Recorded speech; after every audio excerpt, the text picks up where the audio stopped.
Yes. All right. So, good evening, everyone. Today, we are going to move from producing evidence to reporting it. We are step by step navigating the process in which how can you assume the duty of a writer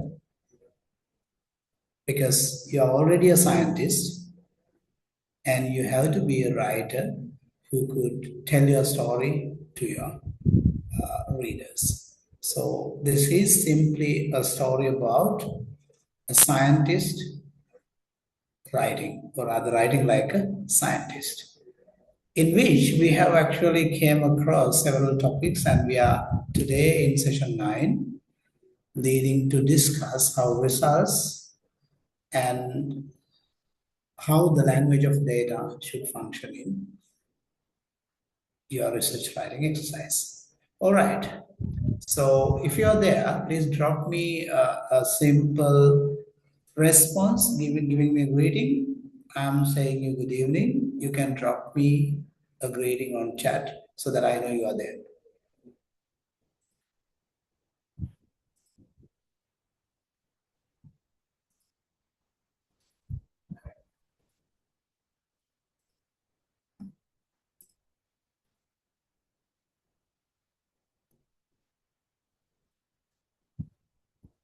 Good evening. Good evening. All right.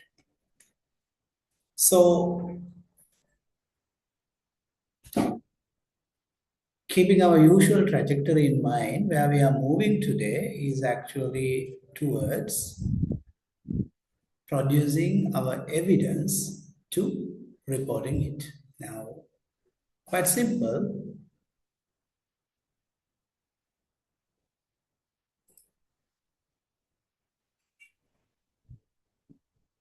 All right, thank you for the greetings.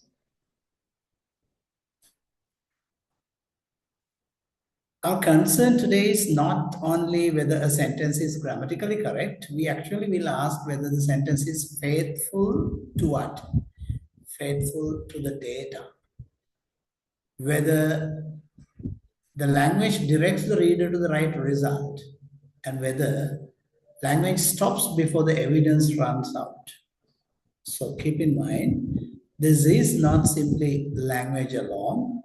You're dealing with data and you are bringing them some results, and certain evidences that you bring may runs out at a particular point because they have limitation. Your language might blur that image which your data, figure, evidence all can reveal to the reader. So friends, by the end of session, what we are going to do is you will have, uh, as I informed you, you have to bring a figure or table. And if you have brought it, we will go for a revised, fine-tuned, nicely captioned, prose, embedded results commentary that actually guides the reader how to reach the outcome you generated by your results. So keep your data ready. The first data that we need today is one piece of your data and results, and a figure or a table or some thing that you bring as output to produce in your results and data section. And we'll be fine tuning it to its best form that can guide your reader to reveal what you want to reveal from them. So I think you all have that ready with you, next to you, within the reach of your hand. Yes, with that, let's move on. Now, let us begin with the problem. What is the problem?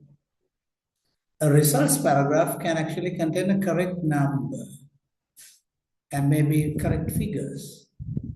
But with correct numbers and figures included in your results, can't it be misleading the reader? So the question is simple. A results paragraph can contain correct numbers but still mislead the reader. So the writer may have foregrounded a secondary finding, or he might have hidden an exception. Maybe he omitted uncertainty or make the prose sound more decisive than the analysis actually allows it. So you might understand now, see, a writer with his prose may probably foreground the secondary finding over the first finding. He might try to hide an exception, which is possible in every scientific scenario.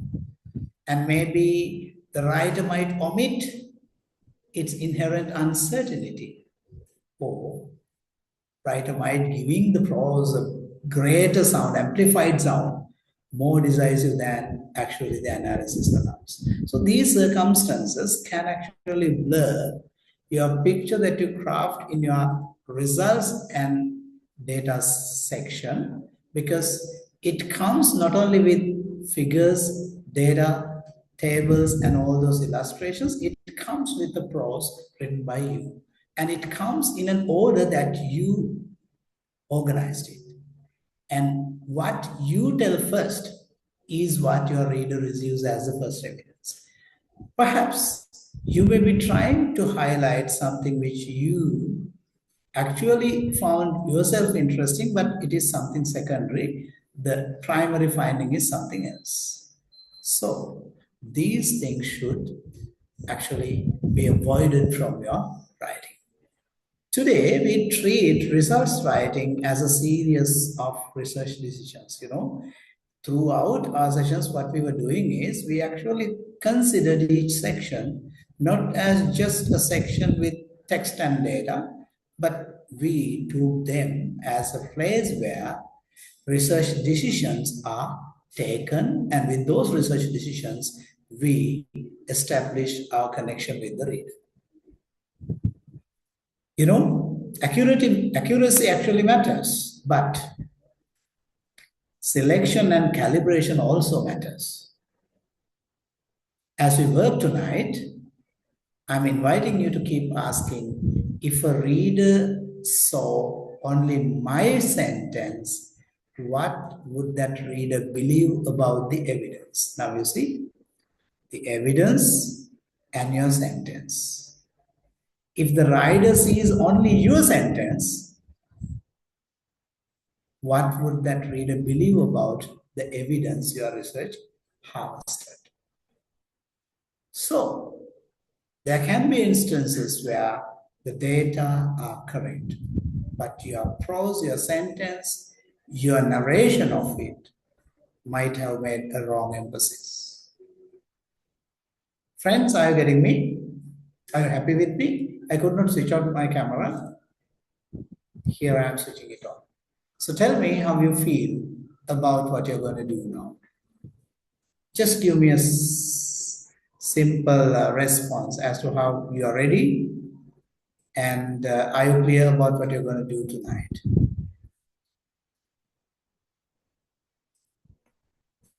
Hello?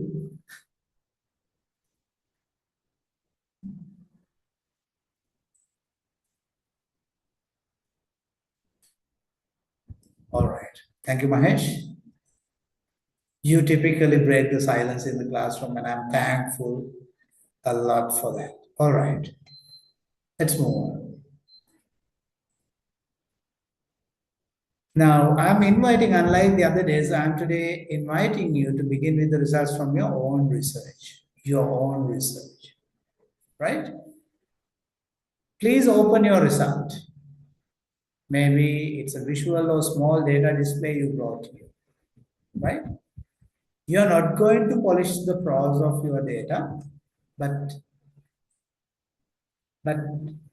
I'm inviting you to write only the research question or outcome, right? Now you have brought your own results section, right? It could be a visual, a small data display, right? Open it. Do not be hurried to polish the prose. I'm inviting you to write only one research question or outcome. And after that, complete the sentence. What is the sentence? The main thing I currently want the reader to notice is. Hmm? I'm giving you about 5 minutes.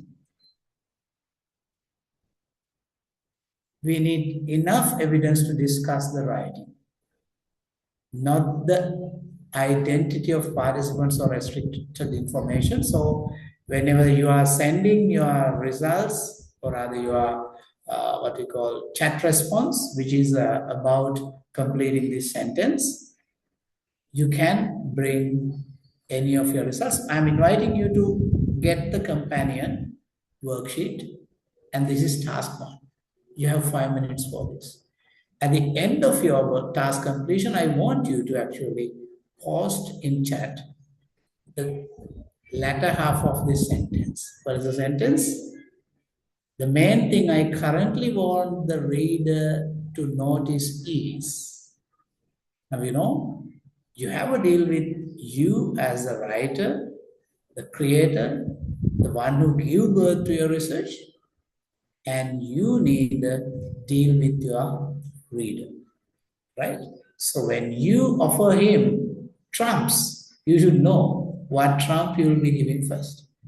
So at this very instance, what you're doing is you write your research question or outcome on your worksheet, and then you finish this sentence, complete the sentence, and send me your completed sentences. At this very point, with your data in your hand, what main thing you currently want the reader to notice? You detect it and report me via chat.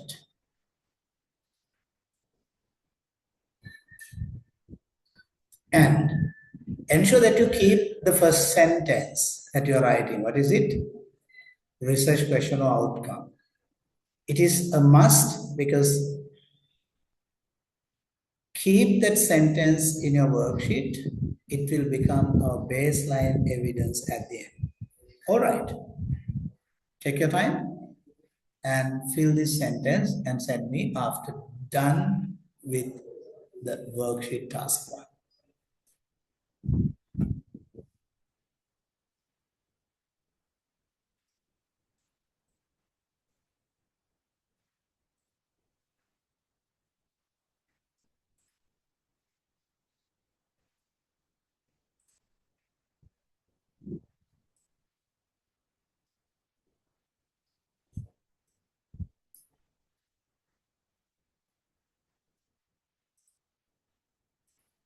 If you could not download it, I'm now sharing it in chat. You can download it there.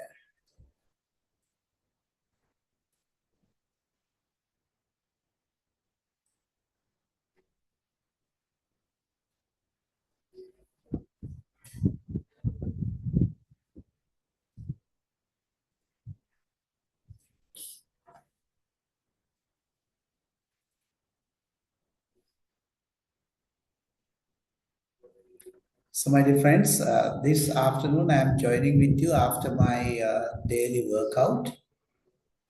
I happen to walk around 6 kilometers, and it's after that I'm meeting you here.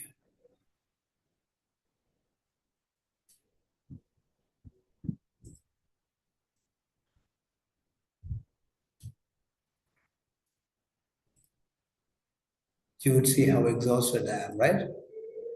Don't worry about it. I'm waiting for your response to come here.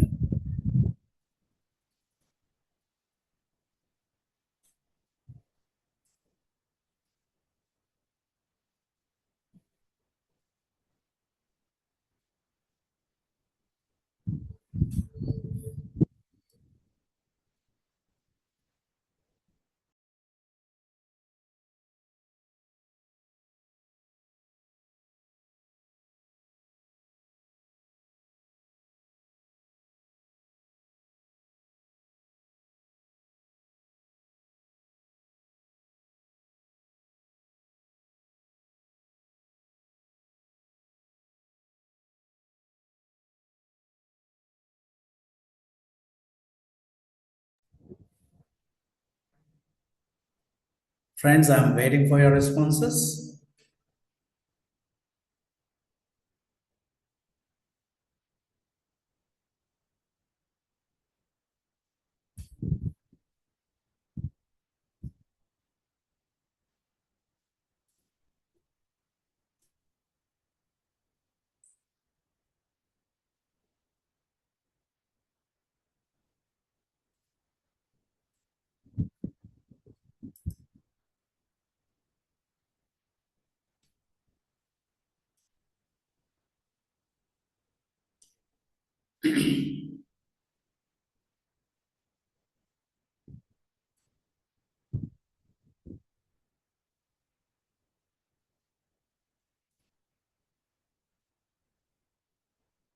Now you are actually firing the neuron and its signal. You have the idea in your mind, you have a graph or a table or a figure in hand, and before you write anything, you write on top of the research question or outcome, and then you ask from yourself this simple question which is highlighted in light or rather ice blue. The main thing I currently want the reader to notice is, yeah, so fill that sentence and send me your response. That's what I'm expecting you to do.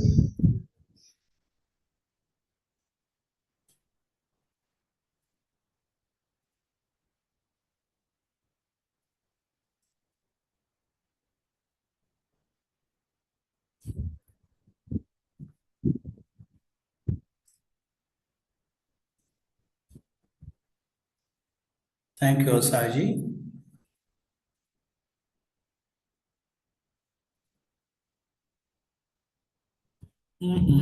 Yes. Thank you, Mahesh.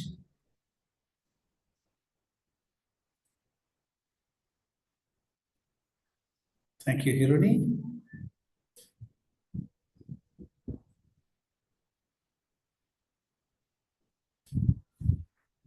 All right.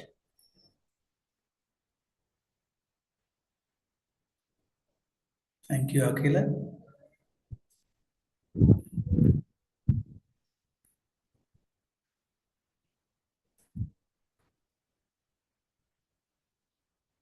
Thank you, Tilanka.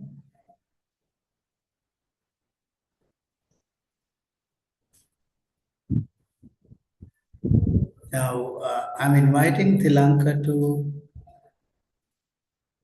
be very specific, right? Because you have to be very specific to the graph that you have in your hand right now. Yes. Sandhani, thank you.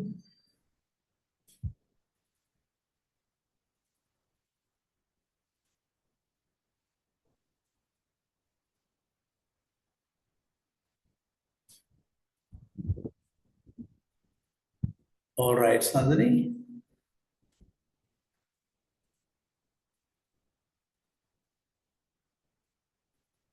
Now, there isn't any right or wrong answer here because having that particular figure or rather having that particular picture, figure, or draw, whatever you have, illustration, having that and you having a note on what your research question or outcome. Now, you are going to describe this particular, you are going to write the pros of this particular uh, data that you are going to show your reader, and you are the one who knows what you want your reader to notice, right? Thank you, Nila.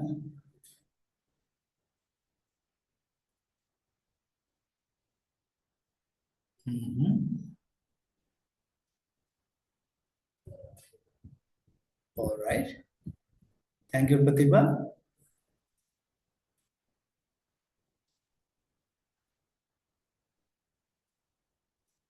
All right. All right. So I'm waiting for all the others to respond because this is a central question that you have to attribute, or rather, that you have to ask from yourself before you start writing your results prose, because you provide your reader with some results in a form of data, maybe table, maybe graph, maybe an illustration, maybe a figure, whatever form.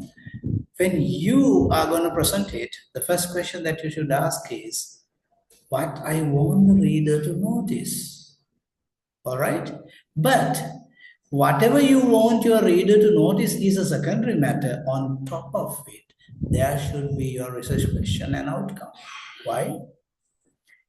It is within your research question and your outcomes scope that you are presenting your data to your reader. So this is actually, while practicing, while doing this, while writing, while having harvested your data plan, having harvested your data, you're now going to hand it over to your reader, and there you have to ask this simple question at the onset. I wish what I'm trying to tell you is clear. Is it? Without asking this question, do not begin your data prose. Thank you, Nadisha.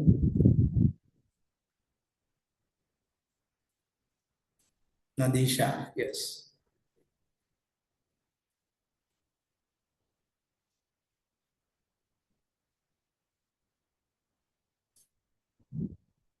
All right.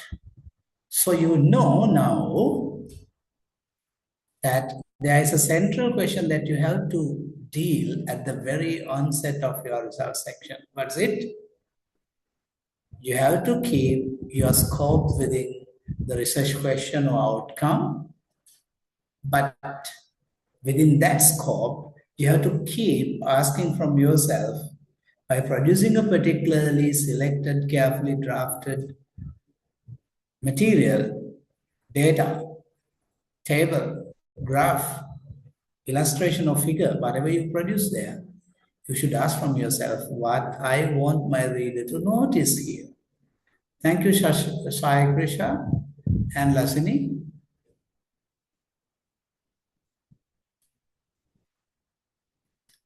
I'm inviting Sai Krisha to be very specific, because this question is actually about the very data, or rather very figure, the very, what we call, artifact that you brought from your research as your material for today to write your prose on. So you have either a table, a data, illustration, figure, or something.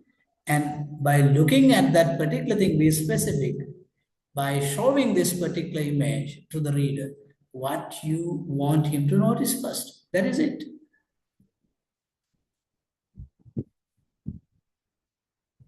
All right, Lasini, you got it. All right.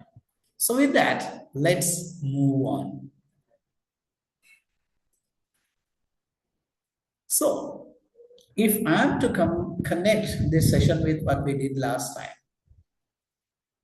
week. In session 8, we actually asked whether a reader could construct how the evidence was produced. Now only you are bringing the evidence, right? And last week, we actually looked at what? Whether the reader could reconstruct how the evidence was produced. So you are now bringing evidences, right, in your results section. But before that, last week we asked whether the way in which you harvested result could be crystal clearly understood by the reader. And of course, we question the fact that whether they can replicate your study in their context, in their laboratory, in their setting. Today, we move one step forward from there. What is it? What happens between the data being produced and results paragraph being written? Now you see, you have produced some data, harvested some data, and you are going to write a paragraph. And today we see what happens between the data produced and results paragraph written by you. Now there are two different artifacts, right? Please place one word in the chat.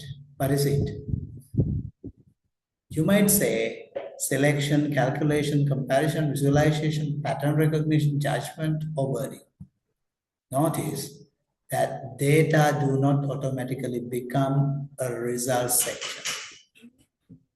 The researcher decides what evidence deserves attention on how the reader will meet it.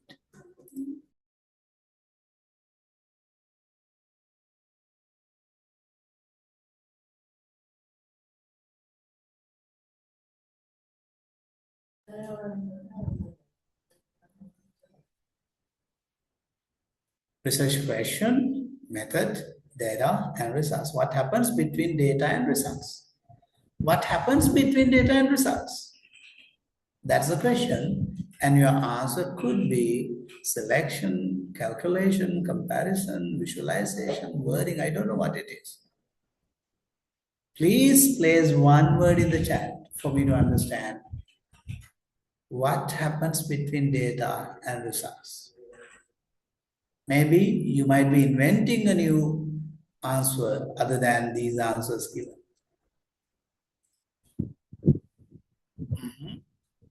All right, Tilanka. All right, okay. Between data and results, what happens between them?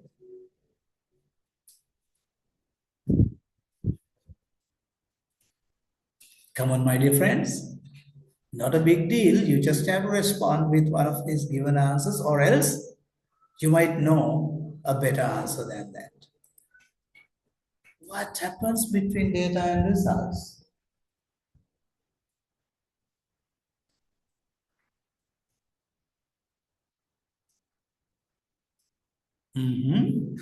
Perhaps Akila, yeah. Sandhani, can it be everything?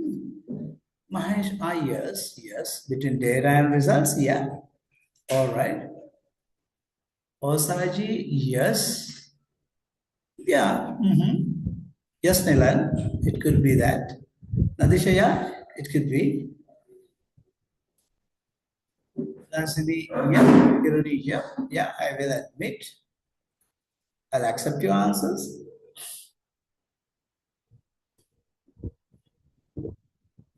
Yes, Shakya? So Shakya sees two things. All right. What happens between data and results?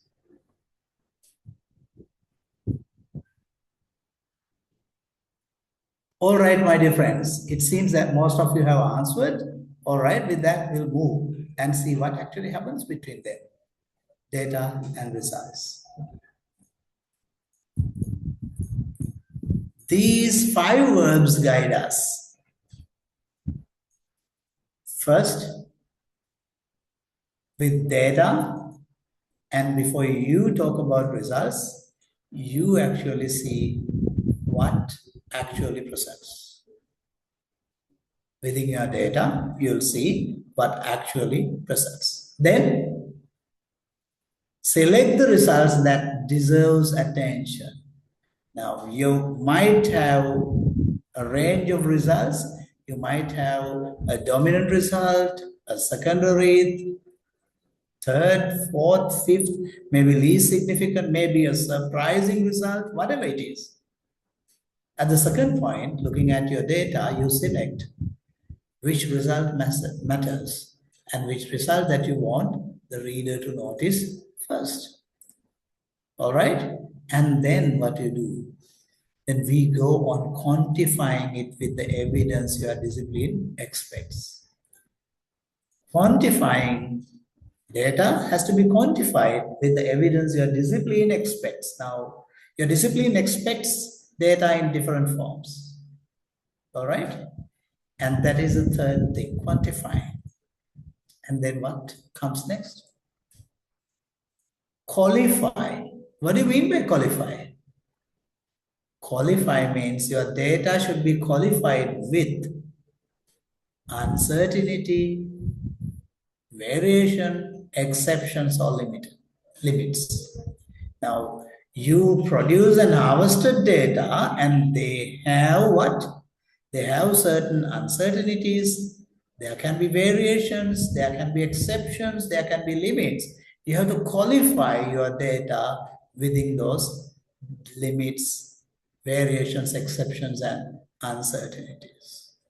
And then finally, what? You then stop before the sentence begins to explain why the result happened or why it matters. Let me remind you from the beginning. You see actually what the data actually presents. And then you select the results which you think that deserves careful first, second, and third, and sequential attention. Then you quantify it with the evidence in the form that your discipline expects. And then you qualify them within uncertainty, variation, exceptions, and limits. And then only you stop. For what? You stop before the sentence begins to explain why the result happened or why it matters. Now, friends, we need to keep these verbs as thinking modes. This is not a formula. It's not a rigid framework to memorize, or it's not a strategy. But let me tell you, these verbs actually tell you your thinking moves, how the wheel of your thinking rotates. So you see the data pattern, and then you select what should be highlighted, what should be secondly highlighted, and so on. Then you quantify them in the form of, or rather in the version of your discipline's expectations, and then you qualify that data within its boundary. You know, every data comes with uncertainty, variation, exceptions, and limitations. And then you stop and plan what you accompany with your data in the form of a sentence. Friends, have you done this at least once in your lifetime as a researcher? Can I receive a couple of evidences? Have you done this in this particular order of questioning?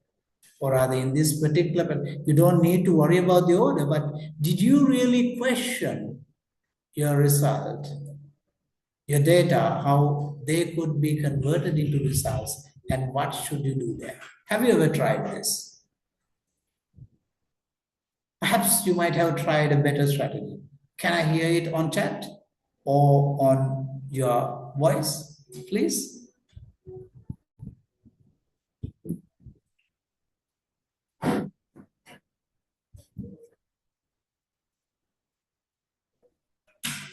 Come on, my dear friends.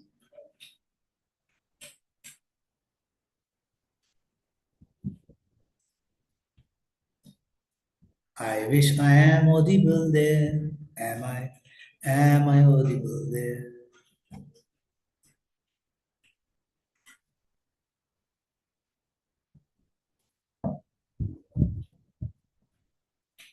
You are the researcher, right? All right. If you are the researcher, it is not the data that write the result section. Those data should undergo these decisions within the researcher's minds to make it a results section. That's my point. Have you tried such a thing? Or else, do you find it to be worth using in your results section? Hello, my dear friends, don't disappoint me.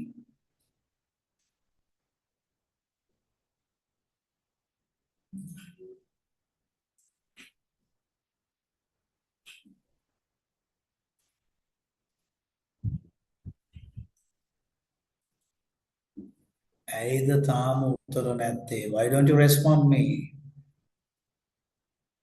You're not clear about what is the question? The answers are coming.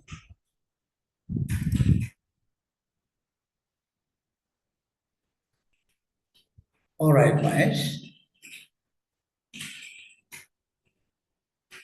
Mahesh, let me know whether, does it make sense? How, what sort of an interaction, what sort of a self-dialogue should you have as a researcher with your data before you put them in the hands, in the eyes of your reader?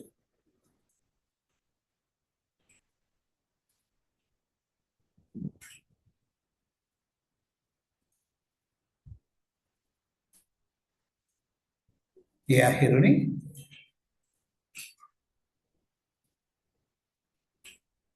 Does this frame, this is not a framework, I'm just letting you know the kind of decisions, the minimum that you should ask before you produce your results section. Does it make any sense?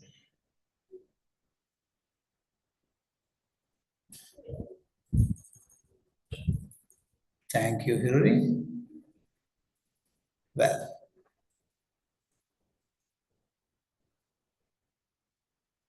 indeed. Thank you, Nilan.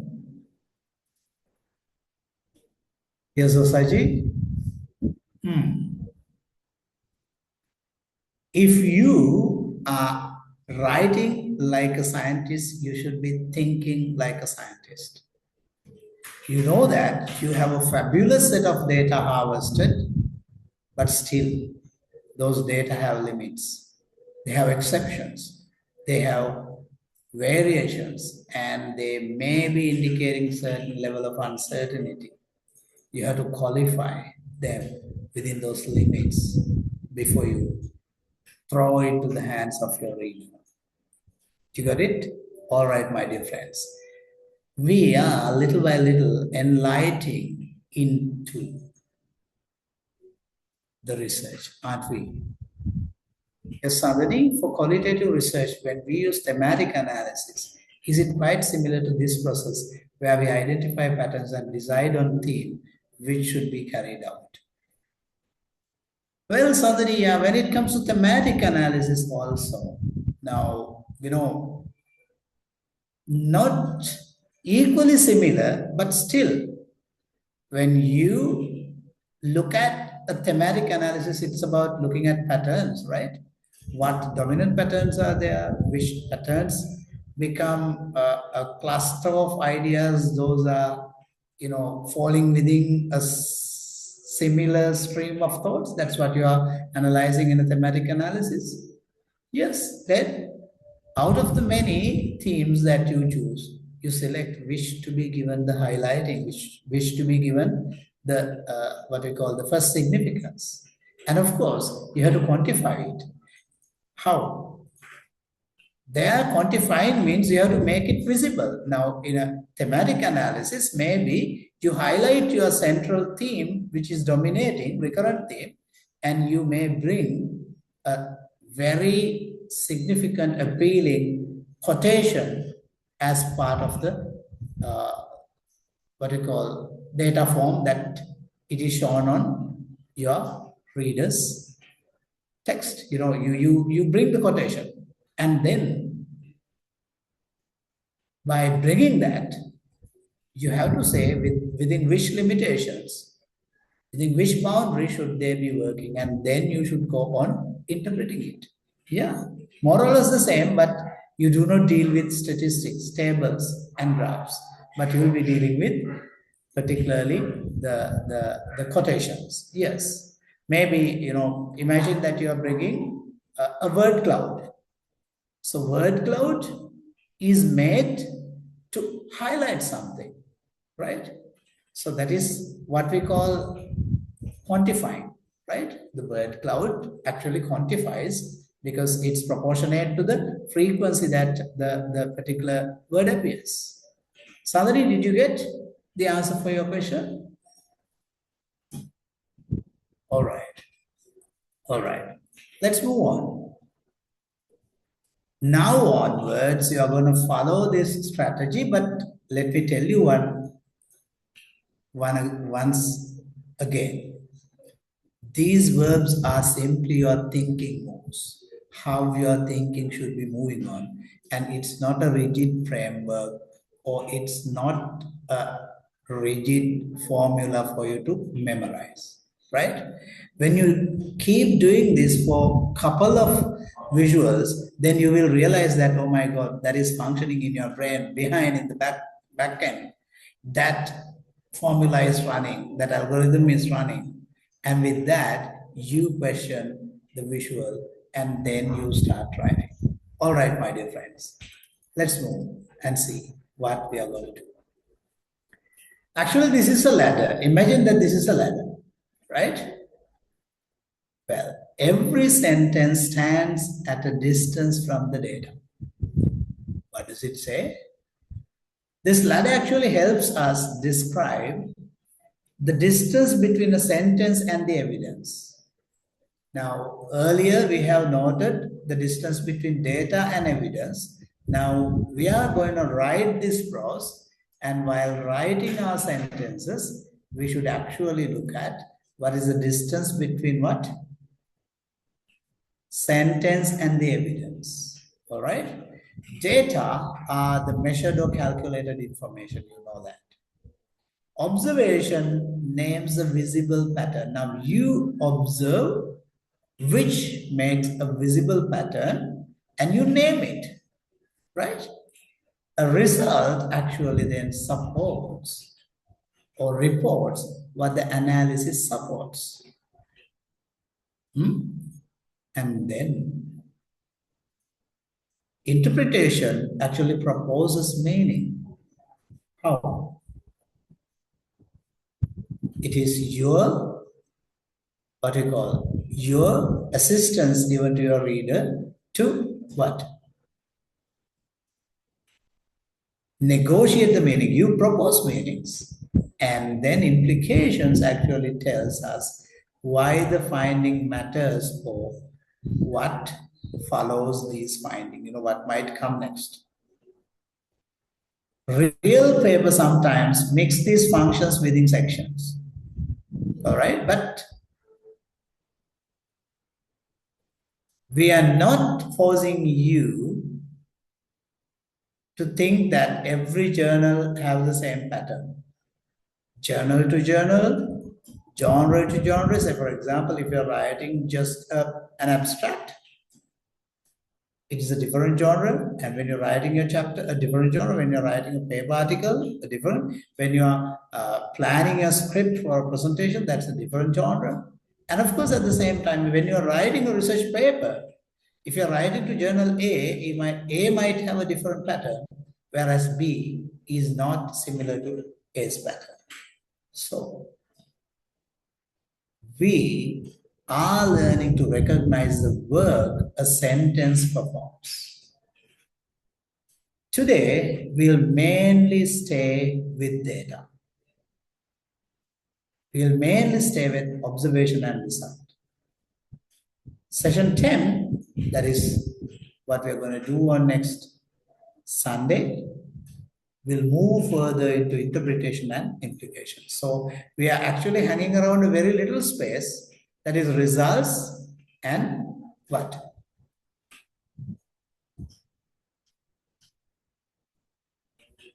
Evidence. You simply visualize them to your reader, and we are looking at what we are going to do. All right. Did you detect the distance between your sentence and the data? And if you have detected, let me know what is the distance. What is the distance between a sentence and the evidence?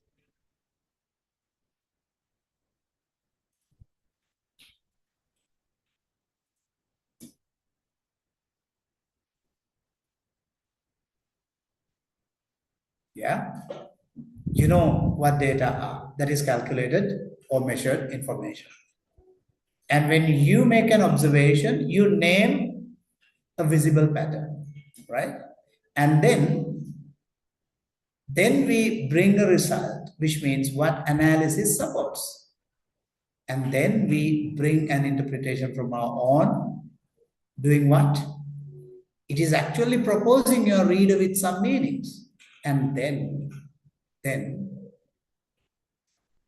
comes the implementation, which means, after these results are harvested, what comes next? What limitations have they got? And so on.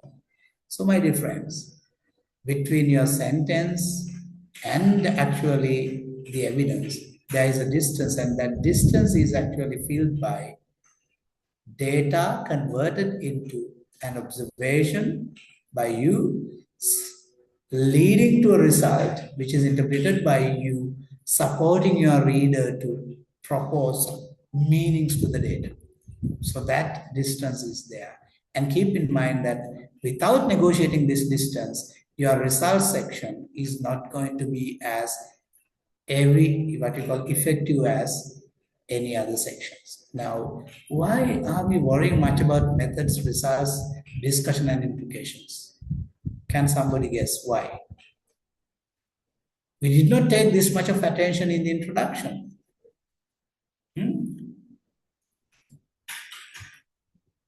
Can somebody guess why are we worrying a lot about results, particularly methods, results, and the next section, that is interpretation and discussion?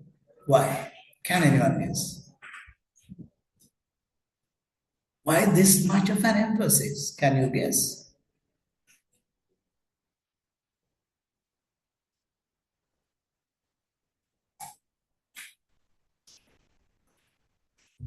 Can I have help from the smarter friends who are here? Please help me.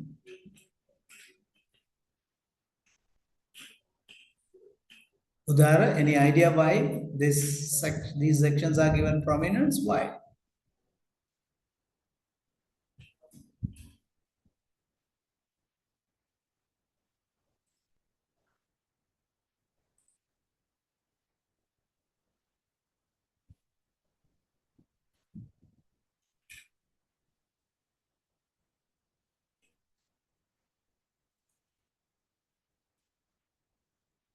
Rashmi, have you ever questioned why?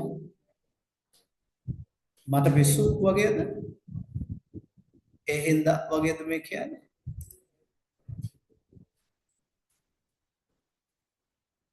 Yes, Sri Lanka, you say it's data to be correct, correct methods must be used, even the data is correct. If the interpretation is wrong, it means conclusion is wrong. Well, you are there. The reason is, in any research writing, methods, results, and discussion is the sole harvest of your research. Method tells how you did it. Results tell what results you have harvested. And based on that, we arrive at conclusions. And that typically is the researchers, is the big research process core idea, the central idea, the essence, the cream. And of course, remember, there where your voice as a researcher becomes dominant.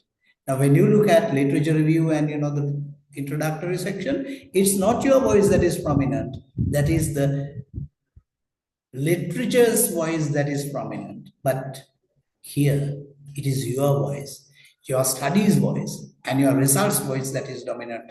Therefore, it is your half in the big story of the research. That's why this much of prominence is given to it. Well, and that is what makes your research unique. And of course, that is what makes your research finds a place in a recognized journal. If the editor is convinced that your story is told within the given, what we call reliable parameters, if it is within a wonderful, what we call replicability, if your method is wonderfully replicable and it is nicely understood, and if your data is properly highlighted and their limitations are indicated and you interpret it nicely, and based on that data you arrive at a decision conclusion. So if your reviewer sees that you do your job well, that decision actually is arisen from these three sections. That's why I'm making this much of emphasis on it. All right, let's jump to what we are going to do. Today, now we are going into the lab work in the sense, our analytical lab in the classroom. Today's our root uses actually 4 published studies. This time I happen to choose some medical articles as well. Each gives us a different reporting problem. Now remember, I told you to look at the results section only, and they have reporting problems.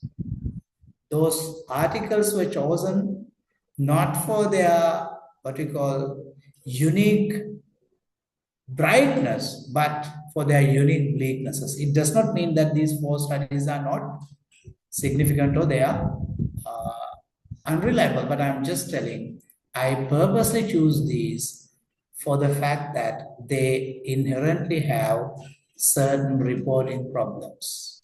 So I'm going to deal with 4 different reporting issues held by each of these authentic articles, with which I'm going to teach you, and we are going to negotiate how we can avoid such mistakes in our sections of results. Well, we will not read them as content experts today, right? We are not going to read those articles as content experts. We are not going to read them as research writers, or we will read them as research writers, right? Well, after each published example, we will return to your own result. Now, you have your own result section, an episode of a visual with it, and we come back after each of these source and their communicating or reporting problem. Once we detected the reporting problem of each of these words, then you return back to your thing and you correct your data conversion into your sentences where the results are discussed. The study is actually the laboratory. Your own data is the place where you transfer that knowledge gained from the laboratory work. This repeated movement is really important because the goal is not to initiate not to imitate a published sentence from a published article, but actually to synthesize your own. The goal is to make a defensible decision in your own discipline. I'm not an expert in any of your disciplines, but to make a defensible decision in your own discipline, that is what we are targeting as our aim. Well, so let us move into these lab activities. Well, now I'm inviting you to look at, or rather, look at Article 1. This is by Bakitas and others. It is coming from JAMA Network Open Repository, and it's about a palliative video consultation and symptom distress. Are you there? Actually, it's a medical randomized clinical trial. In this study, they compare palliative video consultation with usual care. Now, palliative care is done in 2 different forms: the usual care and video consultation. So those are the 2 modes. And that happens actually in a rural inpatient. All right. This particular article has a reporting problem. And that reporting problem, let me say, could be your reporting problem as well. That's why we are going to analyze it, right? Because these reporting problems are actually valuable across all disciplines. The observed difference between the laboratory, between the palliative video consultation and usual care, there is a difference observed by them, but actually they did not reach the conventional statistical threshold. Now, when you apply a statistical test, it has a threshold. Yet, the observation actually crossed the study's threshold for clinical importance. We are going to use this result to separate 2 questions that novice writers like you often collapse with. So let's look at it. There can be statistically non-significant. The case could be statistically not significant because there is a threshold defined for each statistical test. But non-significance in terms of statistical validity is one thing, but there can be a clinical importance in a report or rather research. So let's look at how we are going to look at this particular issue. Well, this is the figure that I want you to look at. All right.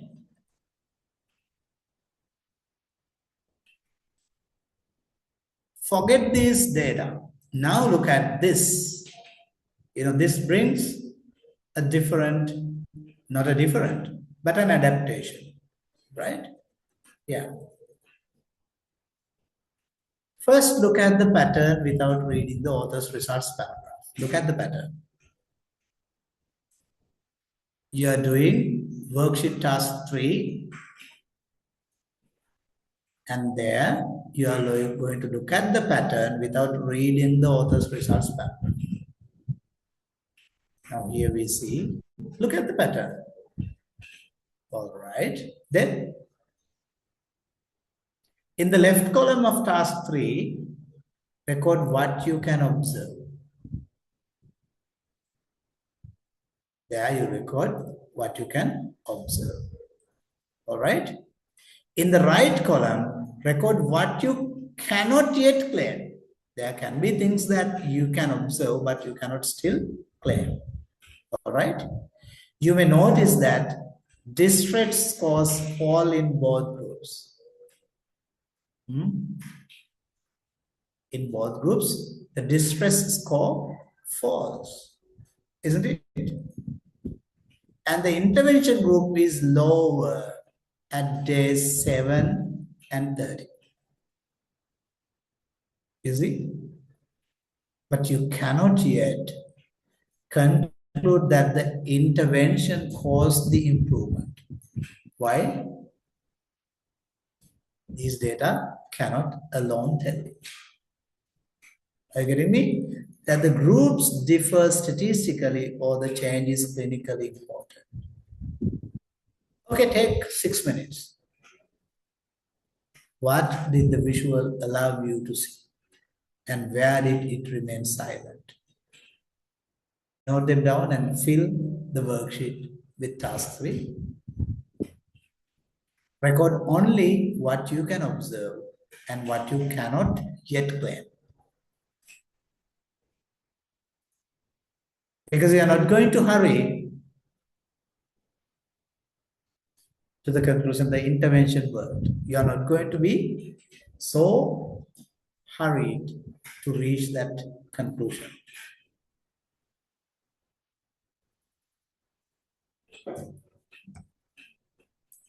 Take your time and do it. And once you're done, give me a thumbs up so that I know that we all can move to the next.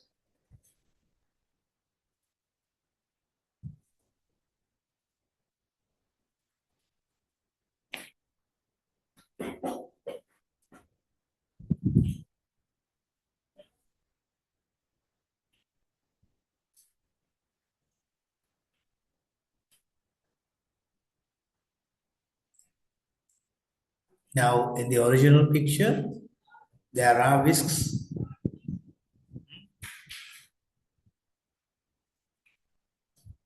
But whiskers are removed here in my adaptation, just to allow you notice the pattern.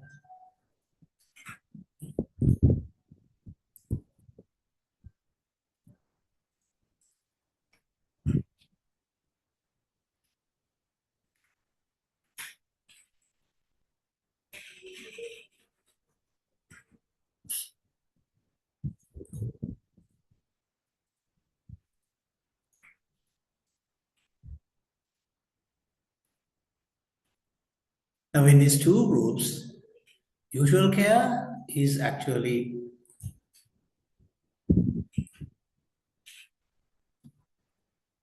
the group, and it is compared with the intervention, which is Not the usual care, but you know, the video consulted palliative care. The rest is the usual caregiver. Are you done with your work? Just drop me at least with a thumbs up if you're done with task 3 on your worksheet.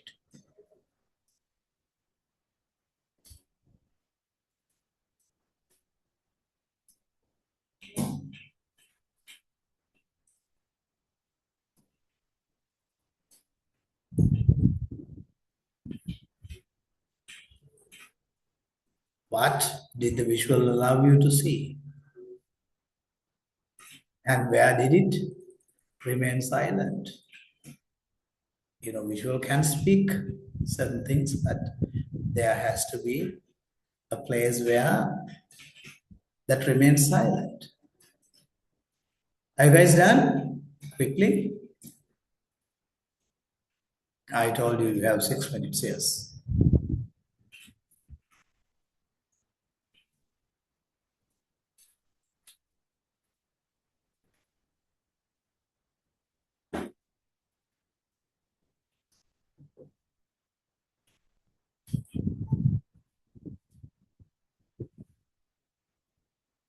Once you're done with, let me know that you're done by a thumbs up, maybe.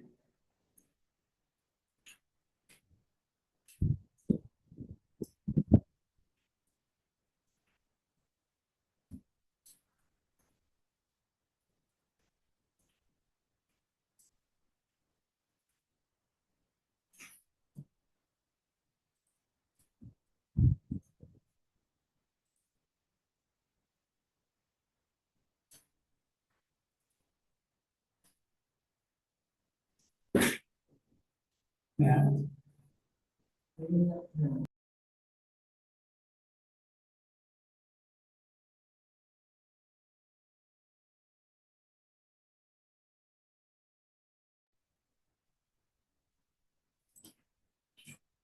Are you guys done?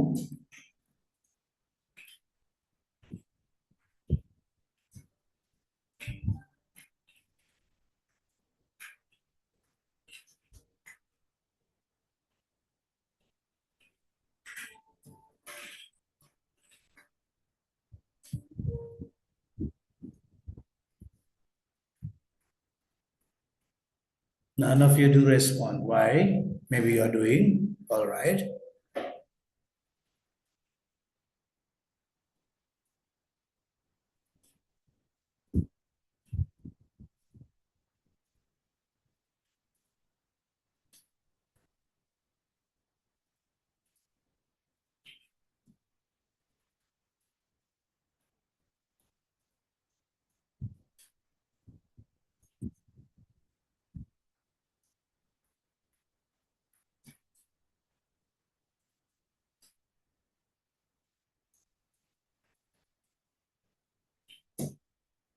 The clock is clicking and it tells that your 6 minutes is gone. Are you done? This is task 3 of your worksheet.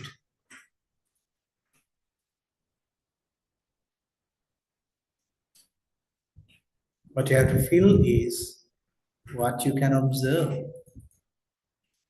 There can be certain observations, but there are limits within which you feel that there are, you know, you see things, but you cannot claim on certain things.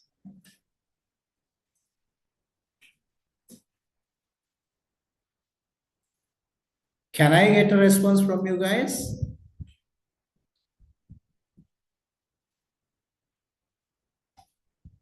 Cross the finger. Or if there is anything wrong, let me know.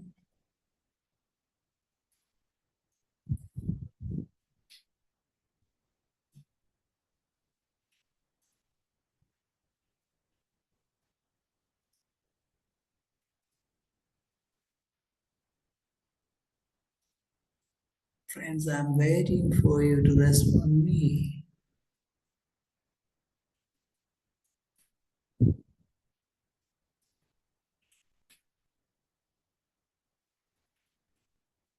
I did not know that this team is going to be so unsupportive towards me towards the end of the program.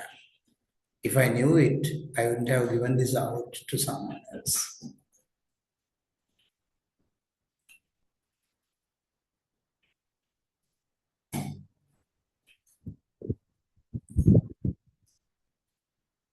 Thank you. Somebody gave me a little response here. All right, I'm receiving responses. All right, all right. I can wait, no worries.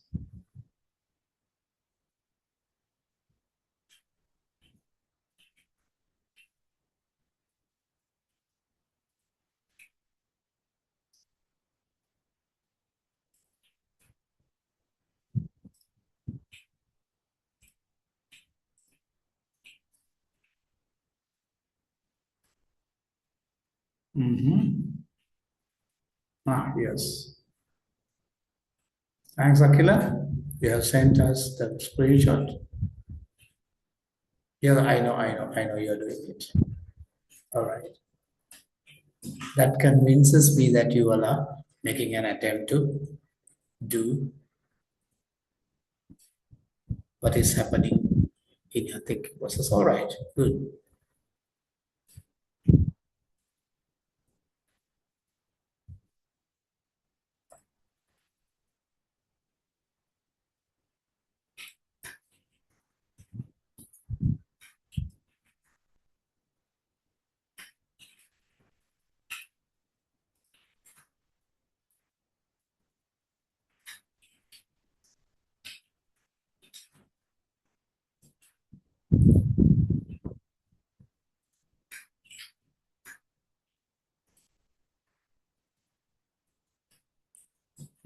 Yes,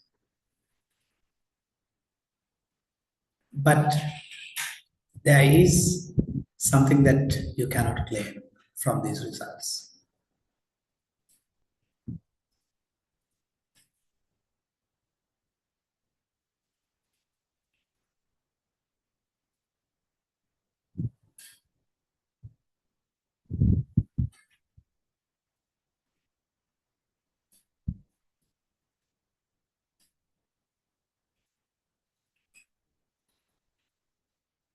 Yes. Yep.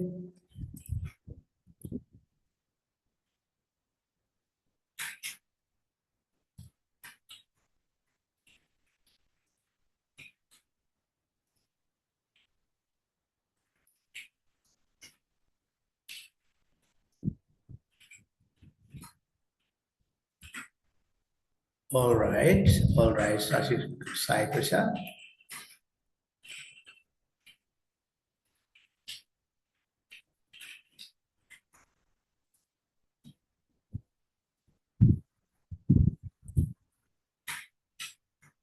Just listening. Yeah. You cannot claim number two. Yes. All right. So what I want to highlight you here is one thing. Let us discuss them in detail. Yeah. Yes, Pratibha.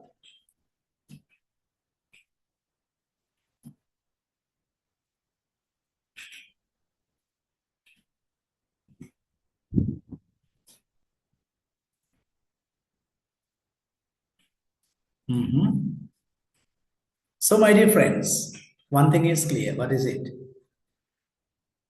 Maybe upon seeing this graph,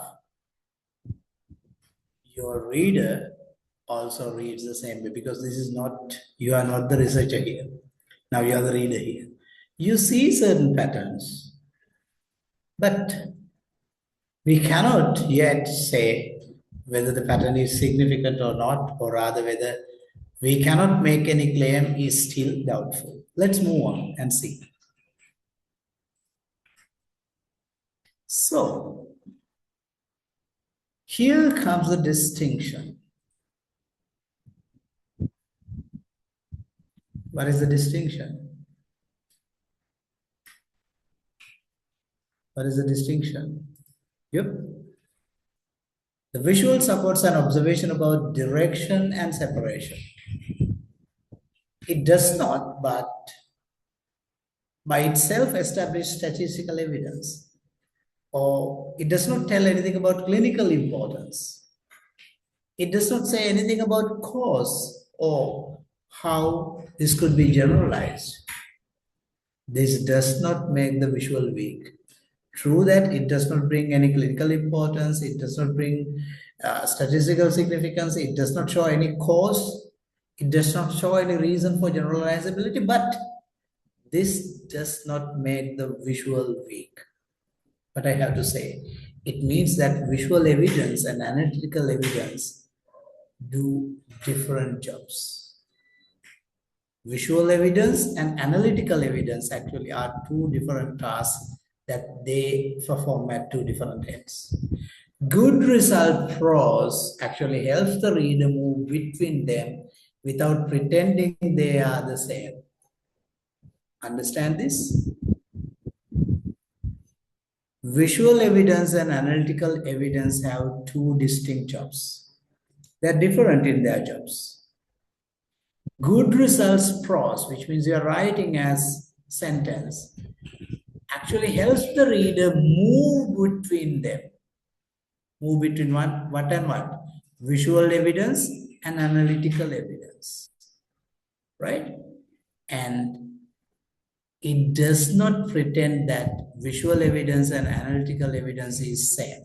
It does not pretend. So a good prose should go beyond pretension, allowing that analytical and visual evidence are the same.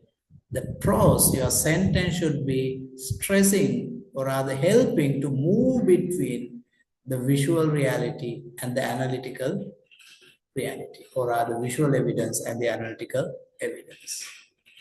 Did you get me? If you are going to describe what a reader can visually understand without bringing an analytical depth, and if you do not trace or rather help in your writing to switch between the visual evidence and the analytical evidence, you are not writing a good results section. Did you get my point?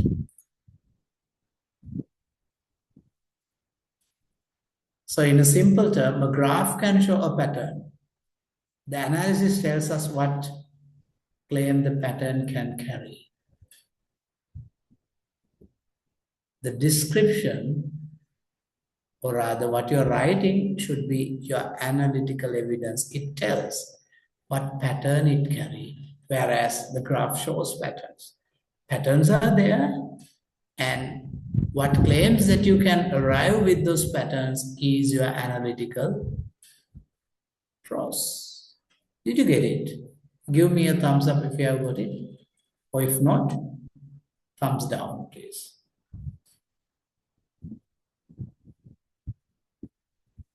All right, I've got a couple of thanks.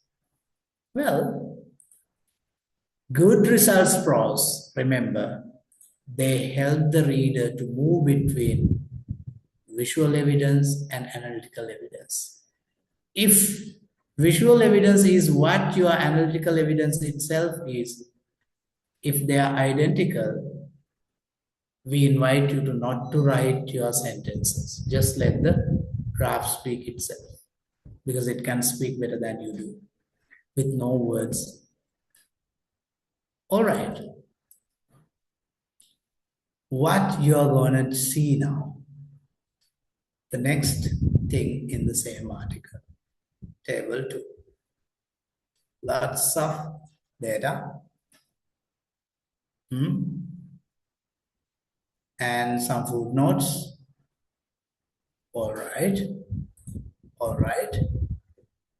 And we see one thing. Now we are bringing the numerical evidence. Read across each line. What can you say? Task 4 in your worksheet, please. You have about 7 minutes. What can you say now that you could not responsibly say from each graph alone?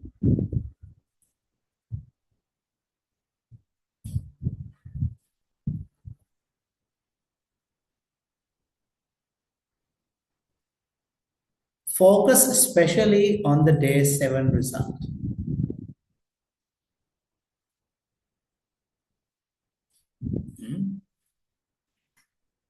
The observed difference is 4.2 points. Yes. The confidence interval crosses 0 and the p-value is 0.055. And at the same time, the magnitude crosses the study's stated clinical threshold. Here you decide which line most needs qualification before it becomes PROS and explain why.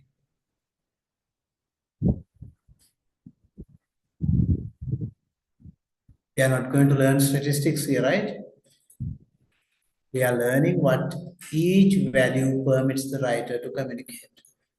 All right, do task 4, worksheet. Task 4. You have about 5 minutes more.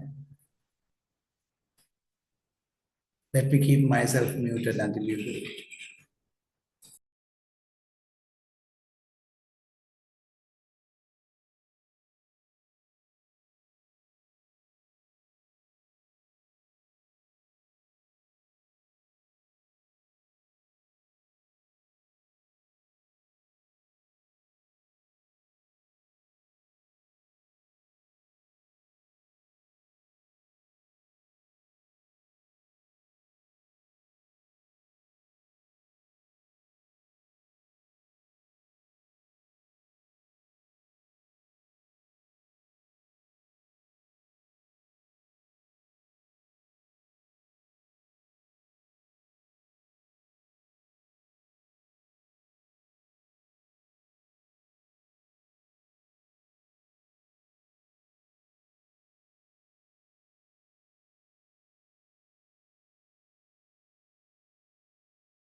If you're done, my dear friends,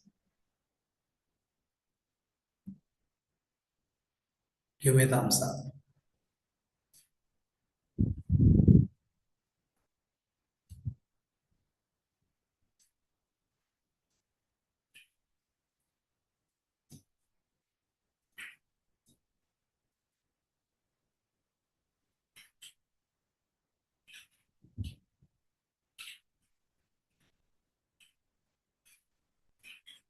Which single line most needs qualification before it becomes PROS? And say why.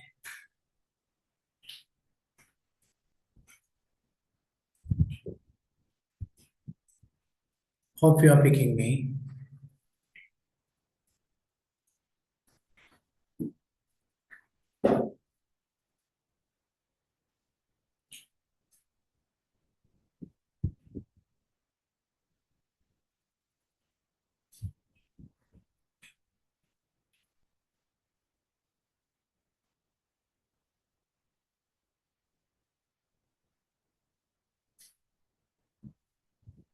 All right, my dear friends.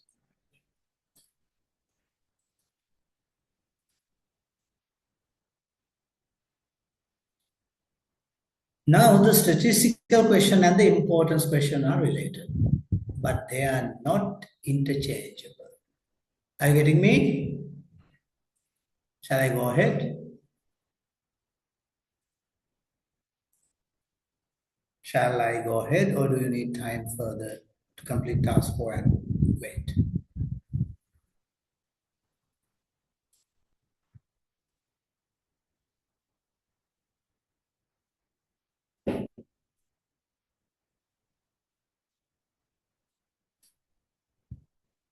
Hello, my dear friends.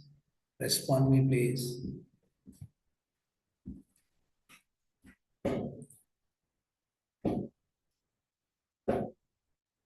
Some of you were there in the workshop, right? Some of you, couple of you, few, less than a handful. The other researcher, the other lecturer who was there with me, I myself and her, we are actually trying to theorize digital silence. We are going to theorize it in form of a pedagogy, because now in online platforms, this particular moment that there is a lot of silence happening here. None of you do respond on chat, and you do not give me any thumbs up or anything, which might be indicating something. Maybe you have ignored me completely, or rather you are so serious about completing the task, so you need time. We are actually trying to theorize it in the pedagogical lens so that we'll be able to better understand the silence and pauses in between lectures. Those are actually interesting subjects to navigate, like the engineering research you all do. So friends, let me know whether we can move ahead or should we finish task 4. Should I wait until you finish task 4? Right. I get the thumbs up. Nearly 6 of you. Oh, yes, more than 6. Good, good, good. Which indicates me that you can move to the next. All right. Now, we are going to do a calibration. Now, look at the statistical question and the importance question. Now, practical importance and statistical significance.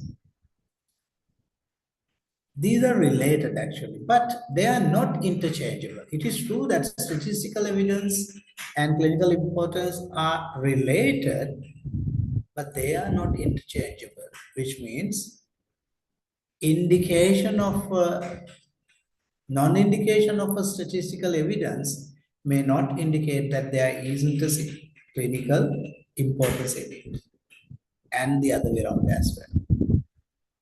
Statistical evidence asks what the analysis supports under its assumptions, right? Statistical evidence asks what the analysis supports under its assumptions. Clinical importance, on the other hand, asks whether the magnitude matters for patients or practice. In engineering, the parallel may be operational or practical importance, right? Like, clinical importance in this article, but in engineering, it could be operational or practical importance. In materials research, let me take an example. It may be performance significance. In computing, it may be whether a gain is meaningful in deployment, right?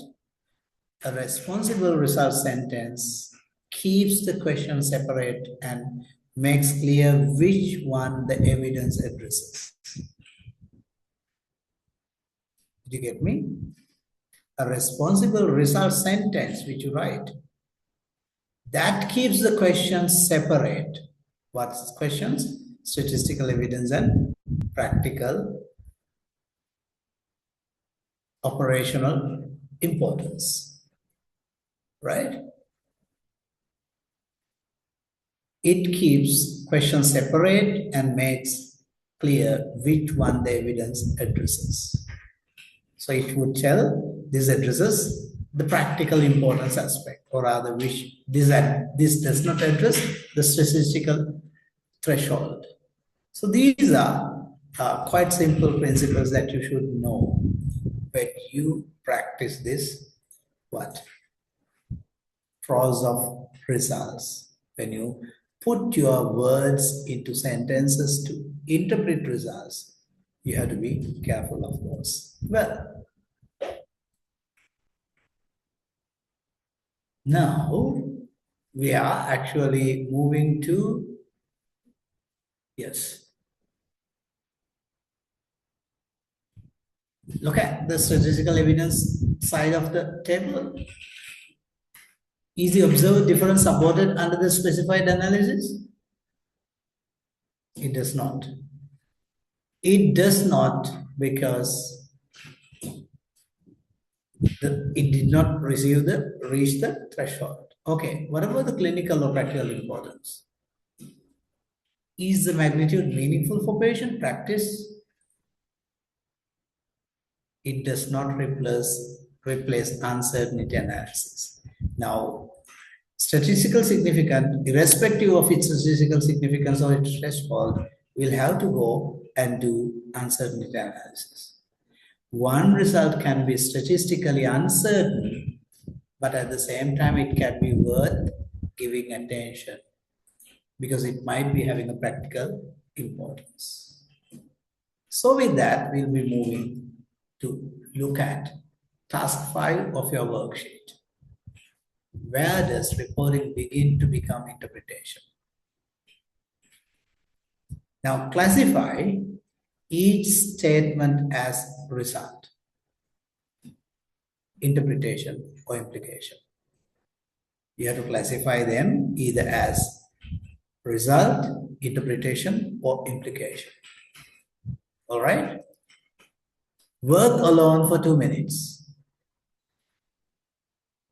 Place A, B, C, and D in the chat with your labels. Your label could be A is result, or A is interpretation, or A is implication, whatever it is. Take about 2 minutes. And then place A, B, C, and D in the chat with your labels. All right?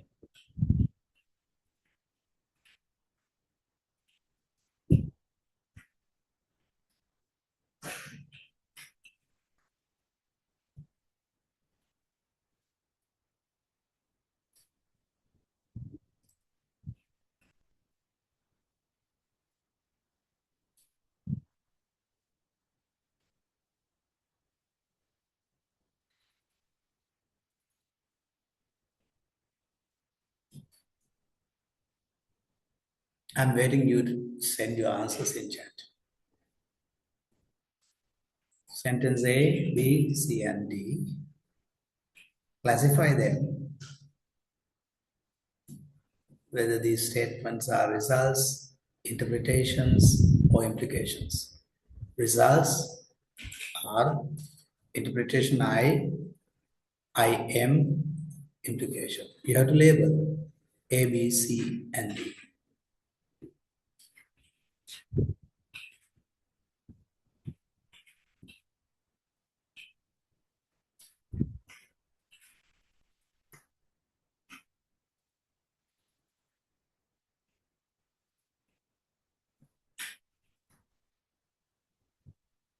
Come on, my dear friends.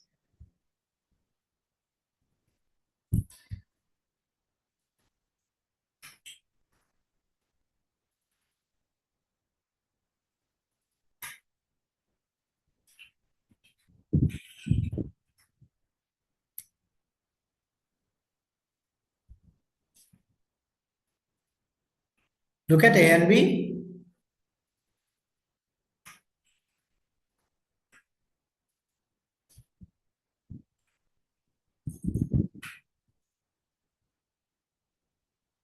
They do report what the evidence supports, isn't it? And when it comes to C, you see, C begins interpretation.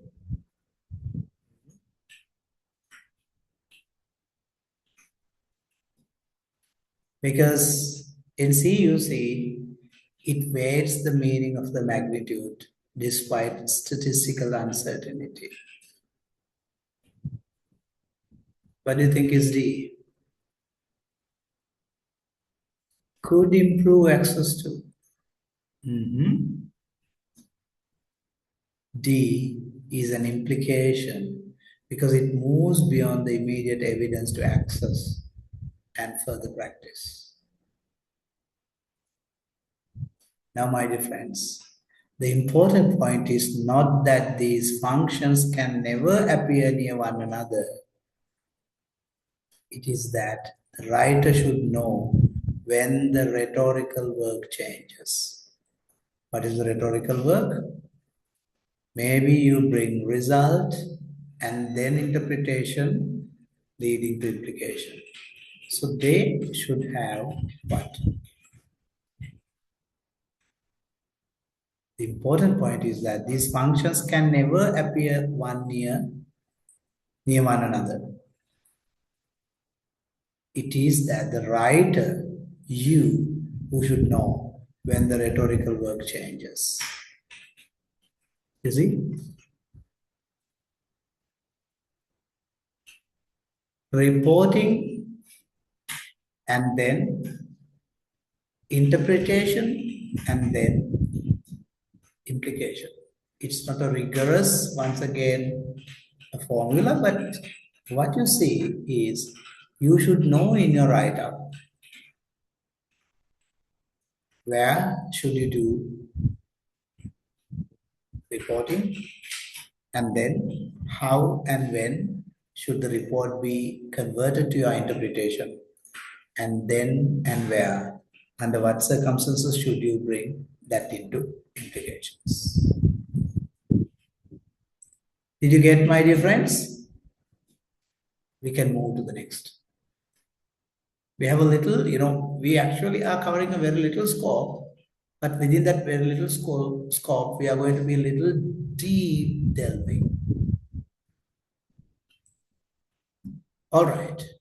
I know the reason behind all this because I happen to choose some medical stuff today to do the justice for the medical student who happened to make me ask for justice, right? But still, they are comprehensive for engineers, I know. All right, let's move on. You see, a result report support a discussion considers meaning. What is this? Here is the boundary we will carry forward. A result tells the reader what the evidence supports, and then a discussion considers what that results may mean in a larger scientific context. Real articles may place small pieces of commentary in results, and disciplines organize sections differently. Now, the way certain sections are organized in engineering may not be as same as in design research, right? So they differ. But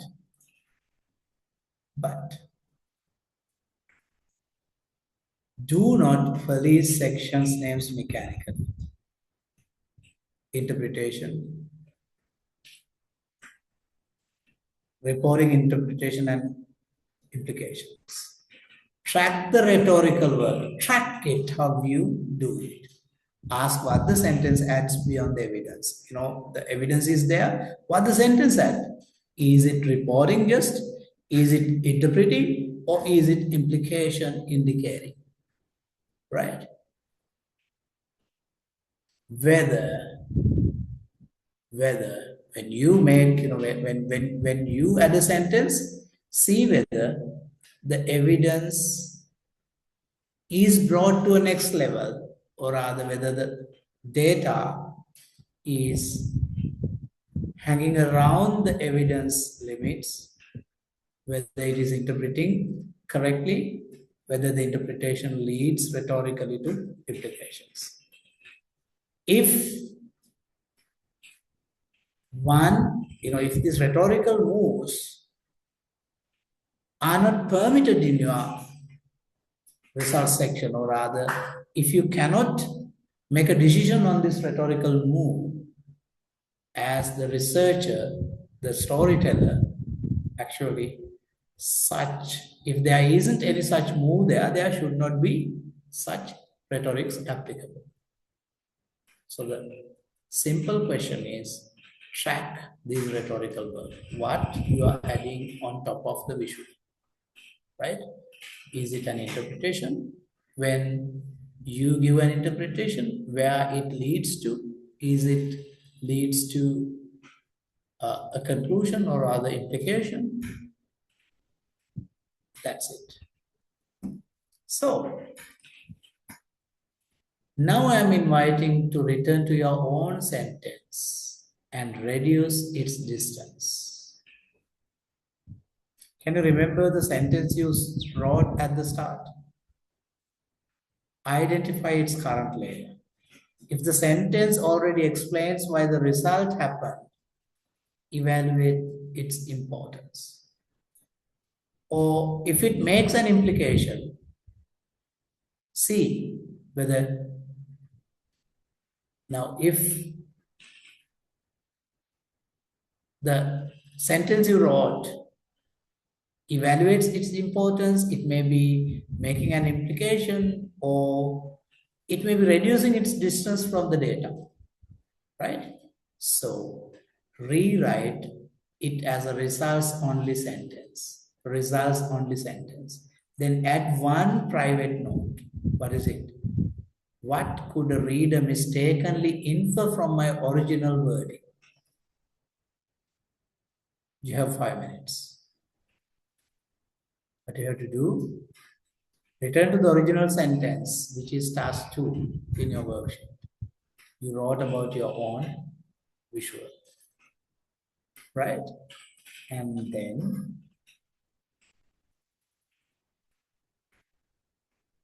identify its current layer, what layer it is. Is it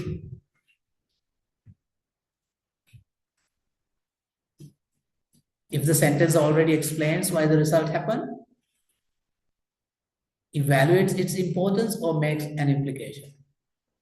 Maybe it may be reducing the distance from the data, right? I'm inviting you to rewrite it as a results-only sentence. Results-only sentence.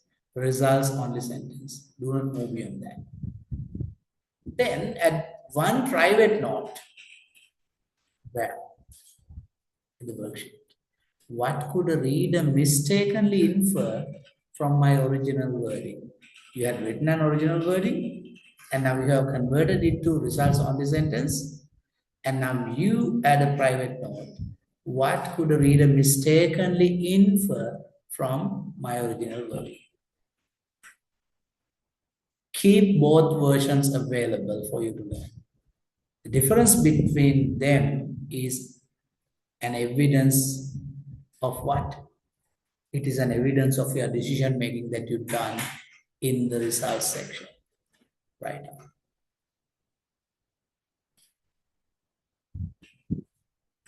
Take your time.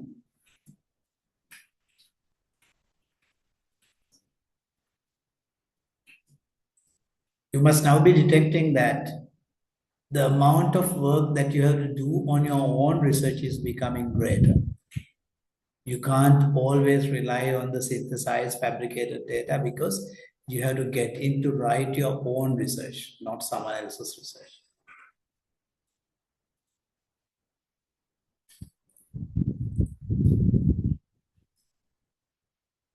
And don't worry, the rest of the sections will be moving fast.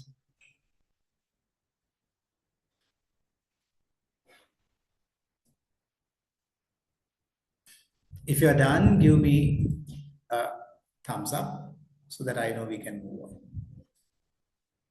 Now, you must be working with your own sentence, and you are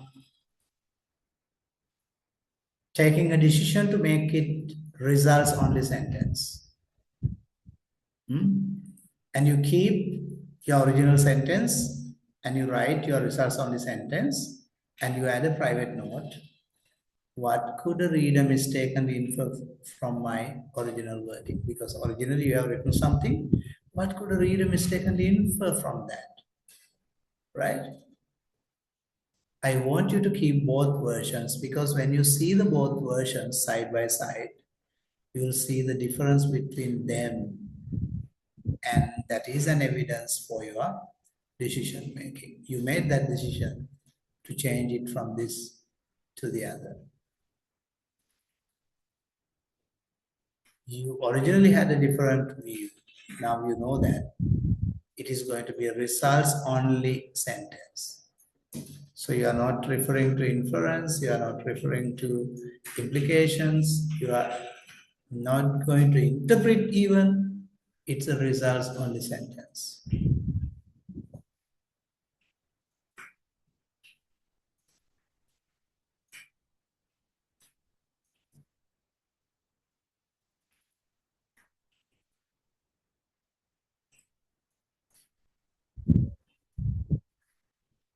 Can you quickly give me a thumbs up if you're done? This is task 2 of your worksheet. I came back to task 2 because we have taken a bit of a lesson from the sources, and now we come back to our own work.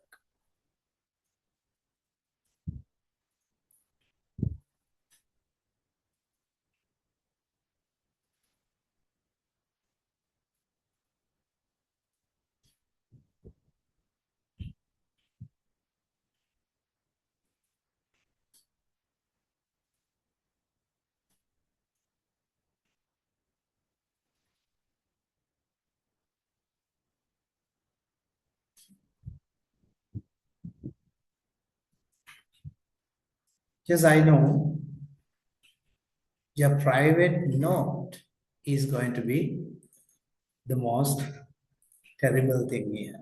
Yeah, take your time, it's all right.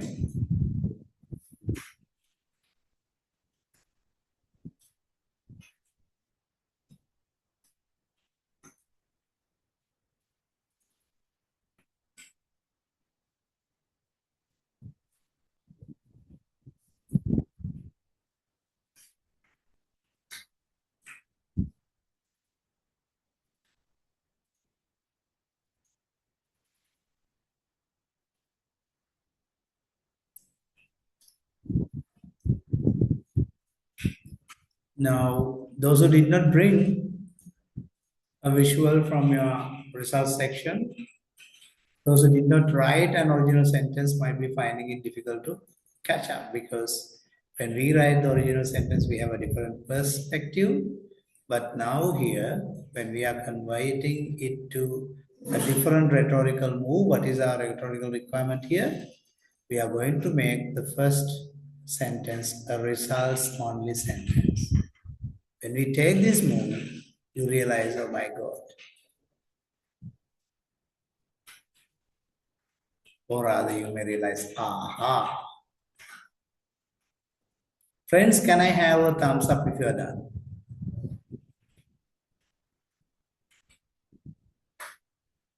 All right, thank you. Just one of you have a thumbs up. Very thumbs up. All right. Couple of you are. All right. Now, let's move and see what comes. Now, this is task 2. This is from Chen and others' work. This is about clinician performance with and without AI. Right? Right? A figure displays, and at the same time, Frost directs attention. Right? Once again, medicine, diagnostic, and machine learning. Here, 24 clinicians assessed age-related macular degeneration features manually and with AI support. Figure 2 already displays the comparison. So, why does the paper still need results prose? When the figure displays the comparison, should you need to write it in your prose? We will examine that. We will examine what the prose adds beyond the visual. So that is what we are going to examine right now. What your prose adds beyond the visual.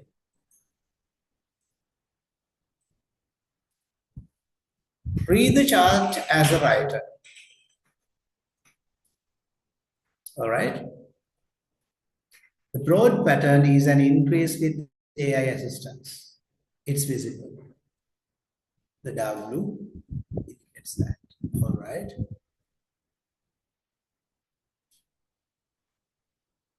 For overall severity, 23 of 24 clinicians improved. And the mean F1 score was from 37.71 to 45.52. Yet the pattern is not equally strong for every outcome. You see?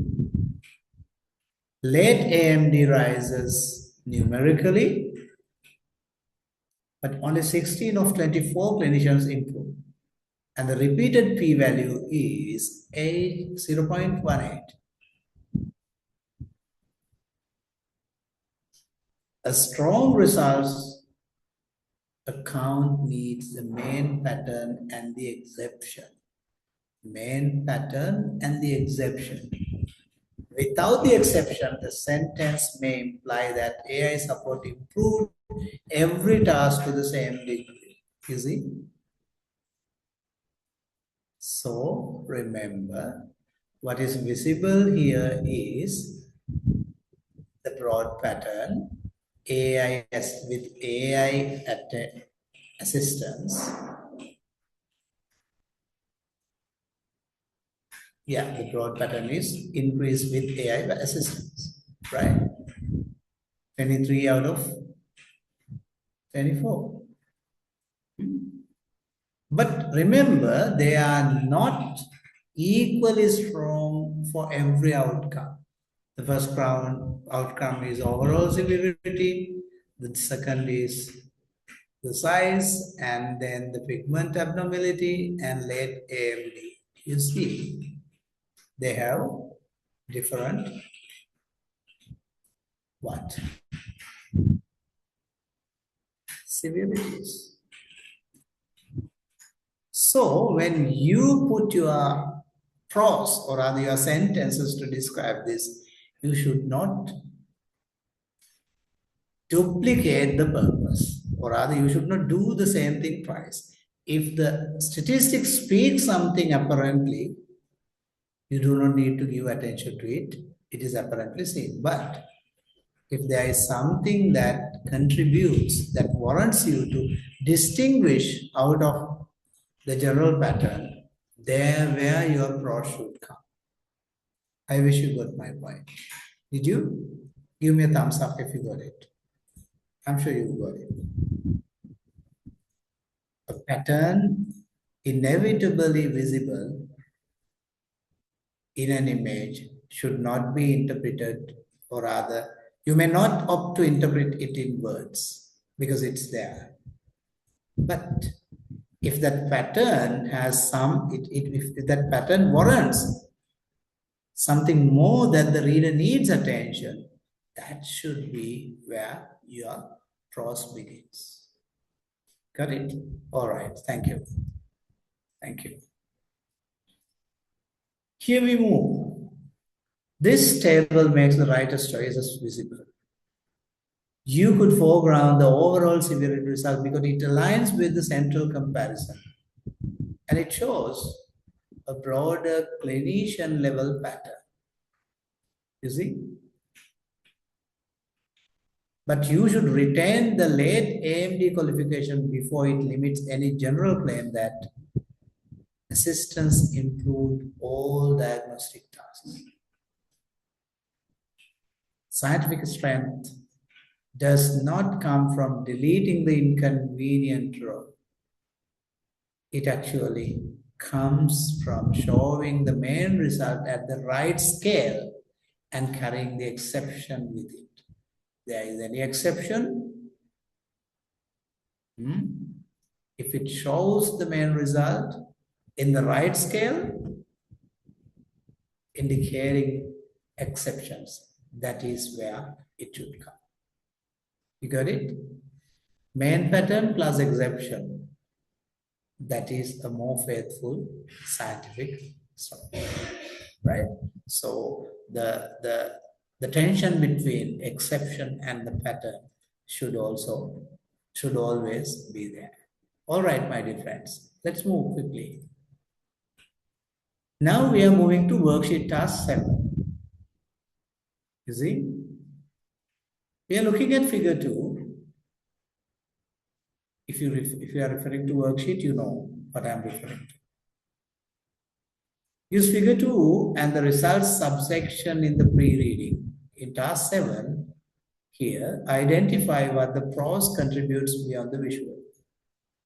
What the prose contributes beyond the visual, not within the visual, but beyond the visual. Look for orientation, look for selection, look for quantification. You look for uncertainty, look for exception. See, the paragraph should not narrate every mark in the figure. It should tell the reader what comparison matters. It should quantify the main pattern and preserve information the visual cannot communicate reliably on its own.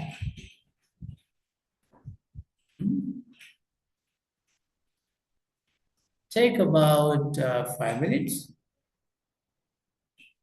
and do the task 7 of the worksheet.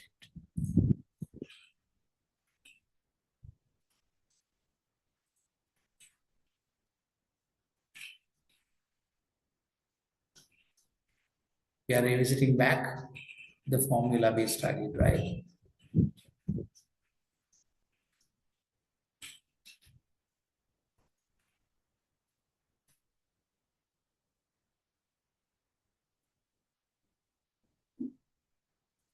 Results prose should do work the visual cannot do alone. So when the visual cannot speak alone, then the prose should appear.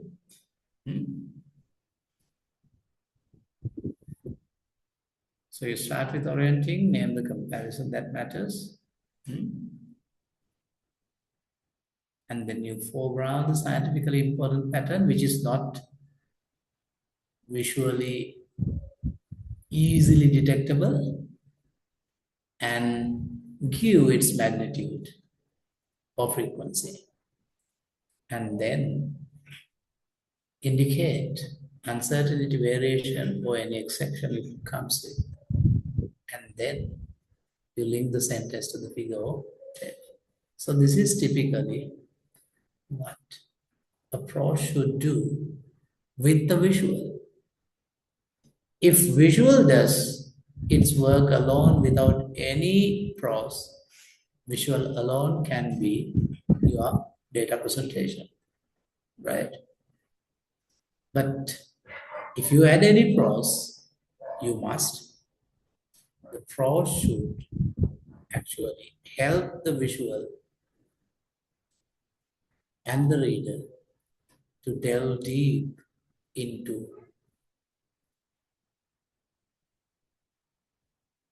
trends and patterns that you need to foreground from the visual. I'm sure you're getting me.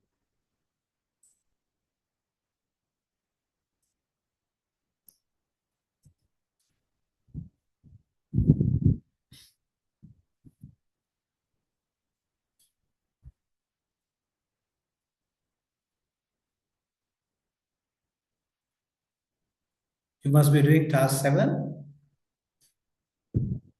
And once you're done, give me a thumbs up quickly so that I can move.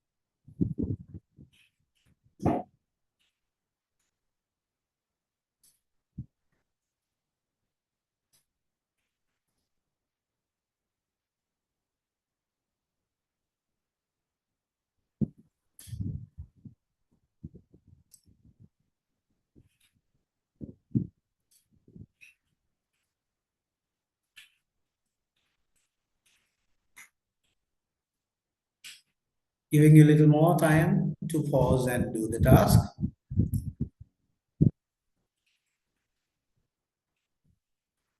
And please come back to respond me when you're done.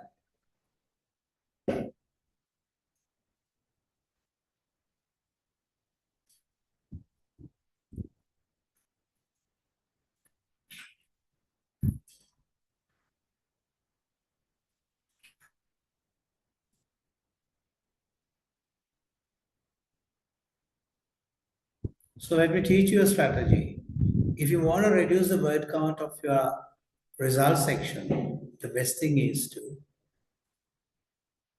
synthesize very clearly speaking visuals, which do not need but assisting prose or sentences to bring the results out. So do you think that you can keep the visual alone without any prose accompanying it? Maybe yes, but my advice is let most of the patterns are visible through the visual itself, but at the least detail in the prose, working with the visual to bring out what the visual alone cannot reveal to the reader.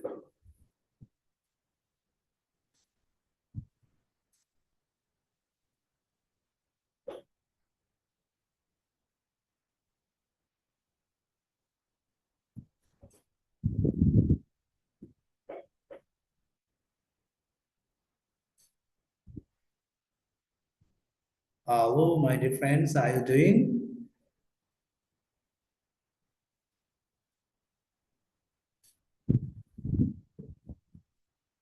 If you're done, let me know, please.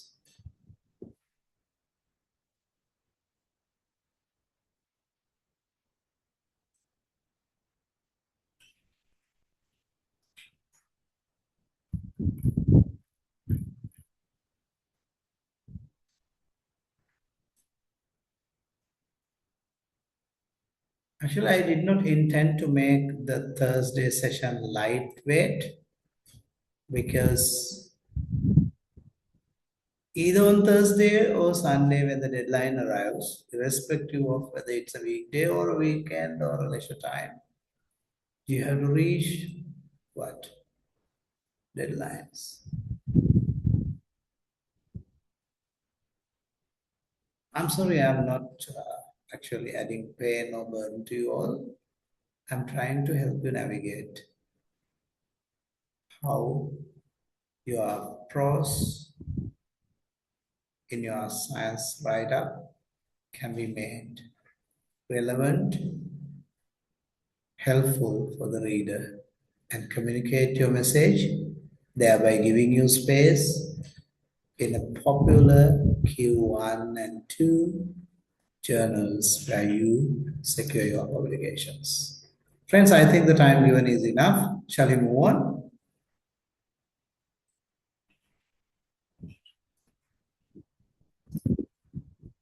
You can turn back to this task when, when we move ahead.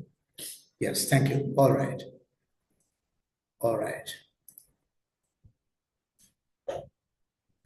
So now I'm inviting you to write two sentences. The first should orient the reader, state the main pattern and quantify it. Second should retain the late AMD qualification. Resist the temptation to force all the data into one sentence. Don't do that. A defensible version might report the overall increase and the 23 of 24 pattern. Then state that the late AMD increase did not reach statistical significance. Write your own version in task 8. I'm assigning this as your homework. When you're doing it, read it once as a skeptical reviewer because you have to get that lens as well, because you're writing mostly, most of your research writing to your reviewers. Does any word in your writing imply more consistently than the table shows? Right? Do this as a homework, and I am quickly jumping to the next slide. This is third research.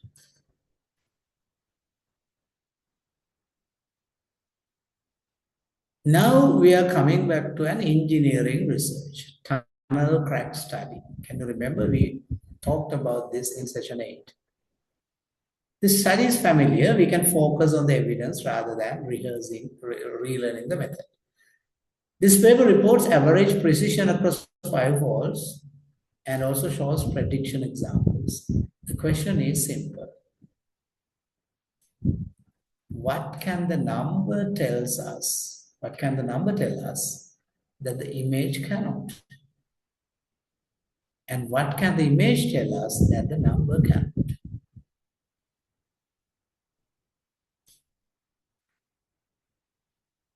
You see?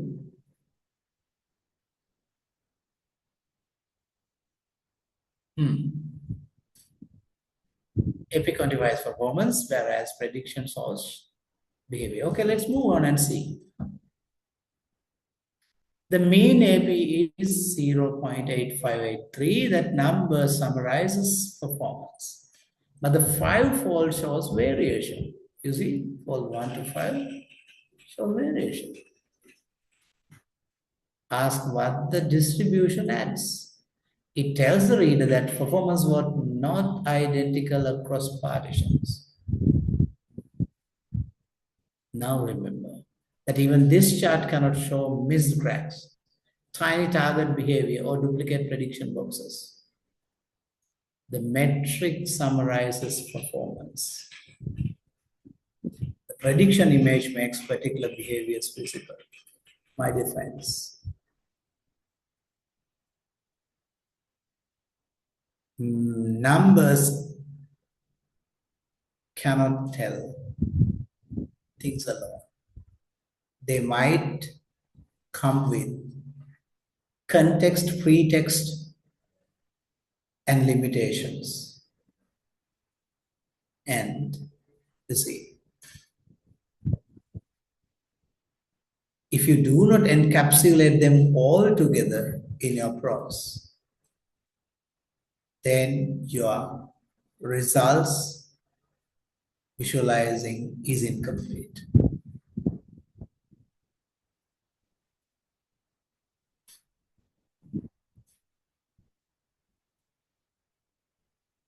Are you getting me?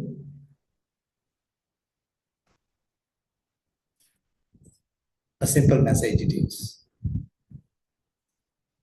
All right.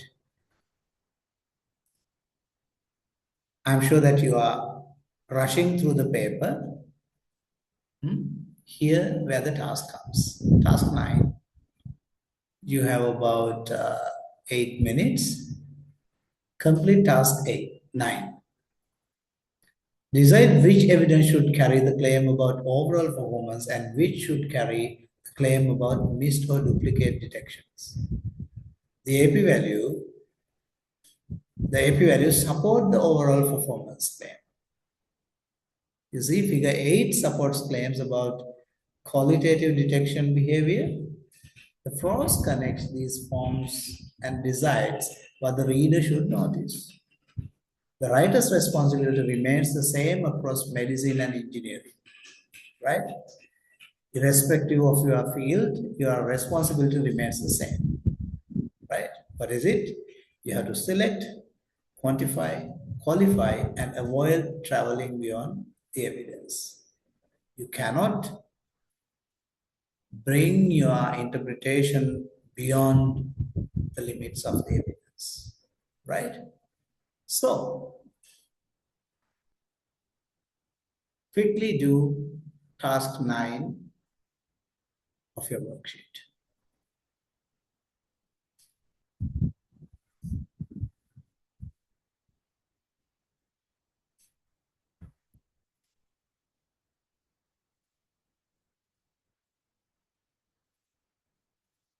Today we are moving a bit slower. There is a lot of work. It is because through all these exercises, I want you to make a right judgment and a decision. And that decision, I am sure, is going to qualify you to write your what? Desk selection process assured and reviewer selection process assured write-up of your research. You know how many hurdles you have to pass through. The desk reviewer, the desk editor, and then the reviewer 1 and 2. Yes. And that's why we are taking this much of time to discuss the little details that matters most.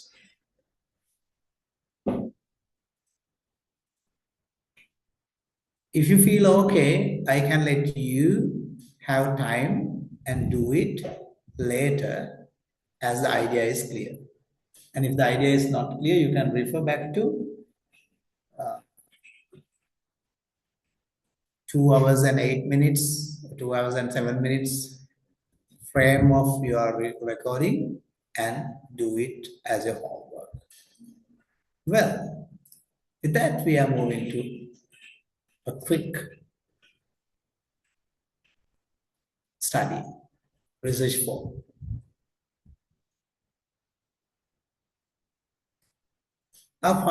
This is our final published challenge, right? It concerns a null law mixed result from month 4 to month 24. The adaptive group, this is, adaptive versus monthly weight loss support. The adaptive group regained 1.27 kilograms and the static group regained 1.75 kilograms. The numerical difference favors the adaptive group, you see. But the between condition difference was not statistically significant. This is where writers often turn a small numerical contrast into a success story or the opposite direction. Convert an insignificant result into poor proof of your own failure. Now, what is 1.27 kilograms, 1.75 kilogram regain? Not a big deal. See? So let's quickly move on to our task there. Worksheet task 10.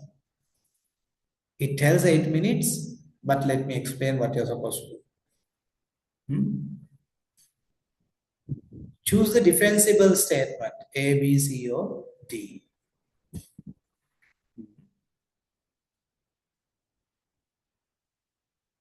Choose the defensible statement and explain why the other sentences fail. You notice, and I have helped with the bold letter, C is defensible. You see, A converts absence of evidence into evidence that the intervention was ineffective. Adaptive support was ineffective. B turns a non-significant difference into equality. The two interventions produce identical outcomes. D contradicts the observed regain. Notice that C reports the direction of the numerical pattern and keeps the inferential boundary visible. That is calibrated reporting, not weak writing. You see, calibrated reporting. Weight regain was numerically lower in the adaptive group, but no significant between condition difference was observed. You see? All right. You can take time after the session to complete the rest of the worksheet task 10. But let me move quickly along the other significant things that we need to discuss. This is what we call the null result principle. A non-significant difference is not a proof of no effect or no equality, complete intervention failure.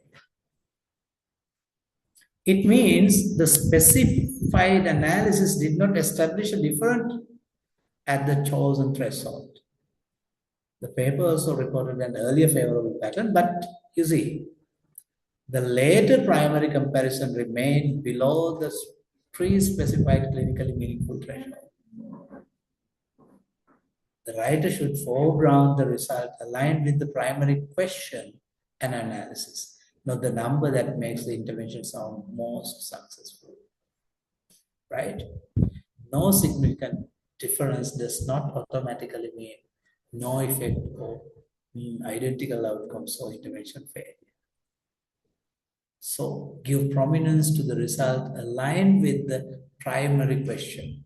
I told you on top to write the result, research outcome or primary research question. Can you remember? This will help you distract your attention from, popping up numbers, misdirecting you, writing your data visualization. So my dear friends, let's move. Now we are going to look at all these evidences, right? Across the 4 studies we took today, the evidential objects change. We meet effect estimates, confidence intervals, clinical thresholds, advanced scores, clinician variation, average precision, prediction images, and null comparisons. Remember, writer's responsibility remains stable and very strong. Select the result that answers the research questions. Select the results that answers the research question. Quantify it with the evidence the field expects. Qualify it with certainty or uncertainty or with exception. There has to be a qualifier. Then stop before explanation and implication. Outrun the evidence. So your implication or explanation should not outrun the evidence. This is the principle we now transfer fully to our own result. You see? I'm reminding you, select, quantify, qualify within the uncertainties and limitations, and stop. Now think. Whether your explanation or implication, whether it is outrunning the evidence or whether it is within the limits of the evidence and its uncertainties. This is the principle. Let us try and apply this into your own writing. Right? I'm inviting you to continue task 11. All these you can do on your own pace, referring to this recording and this memory here. Here we choose the best primary carrier for each communication needs. A figure is useful when the reader needs to see a pattern. Yes. A table is useful when the exact values and multiple variables matter. Most important is prose. Prose directs our attention and it carries qualifications. Qualification of what? You have to qualify it within the limits, uncertainties, and all those boundaries. The caption tells the reader what the visual contains and how to read it. Every visual has a caption. Every figure has a caption. That tells the reader what the visual contains and how to read it. It's a legend guiding you how to read it. The aim is complementarity. If the figure, table, caption, and paragraph all repeat the same information, oh my God, sorry to your reader, his task becomes hard. So, The figure, caption should guide reading the figure or table, and the visible pattern should not be repeatedly written in paragraphs.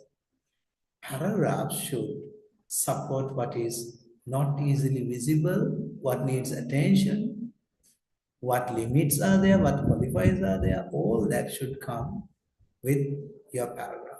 So your visual cannot speak alone. The caption matters, the figure, table, and all that statistics and data points matter, and your paragraph also matters. They have three different functions. They have different jobs in their places. Let them do the different jobs. Do not let everything does the same job. Then your results section is what? Overburdening your reader. So my dear friends, I'm inviting you to continue with task 12 as well. Audit one authentic caption from the pre-reading or model paper in your own field. Check whether it tells the reader what is shown. Check whether it tells the reader what is compared. Check whether it tells the reader which measure and units are used. Check whether it tells the reader what symbols mean. Check whether it tells the reader which abbreviation needs definition and which conditions or time point is essential. Then ask, what should remain in the results paragraph? A caption should orient the reader to the visual. It should not become a hidden results section that carries the entire plan. You got? Caption alone cannot tell the whole story. The visual cannot alone tell the story. The prose cannot alone tell the story. The story is a collection of caption, figure, data points, and your prose. So with that, we are coming to your results studio, right? I'm inviting you to write one result sentence. Now work with your own result. Write one result sentence only. Do not explain the mechanism or importance it. Trace every part of the claim to an exact location in the figure, table, or perhaps in your analysis. If you cannot point to the evidence, remove or revise that part of the sentence. Finally, note the qualification it needs. Right? You can do this also as your homework. This trace is one of the strongest tests of results writing because this turns a general feeling of clarity into recoverable evidence. Let me read it again. This trace is one of the strongest tests of results writing because, it turns a general feeling of clarity into recoverable evidence. Now, the visual might be telling general feeling. It is clear enough.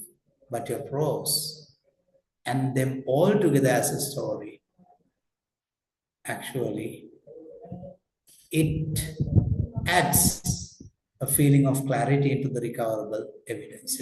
Through your prose, evidence should be recovered. That is how your results section should be organized.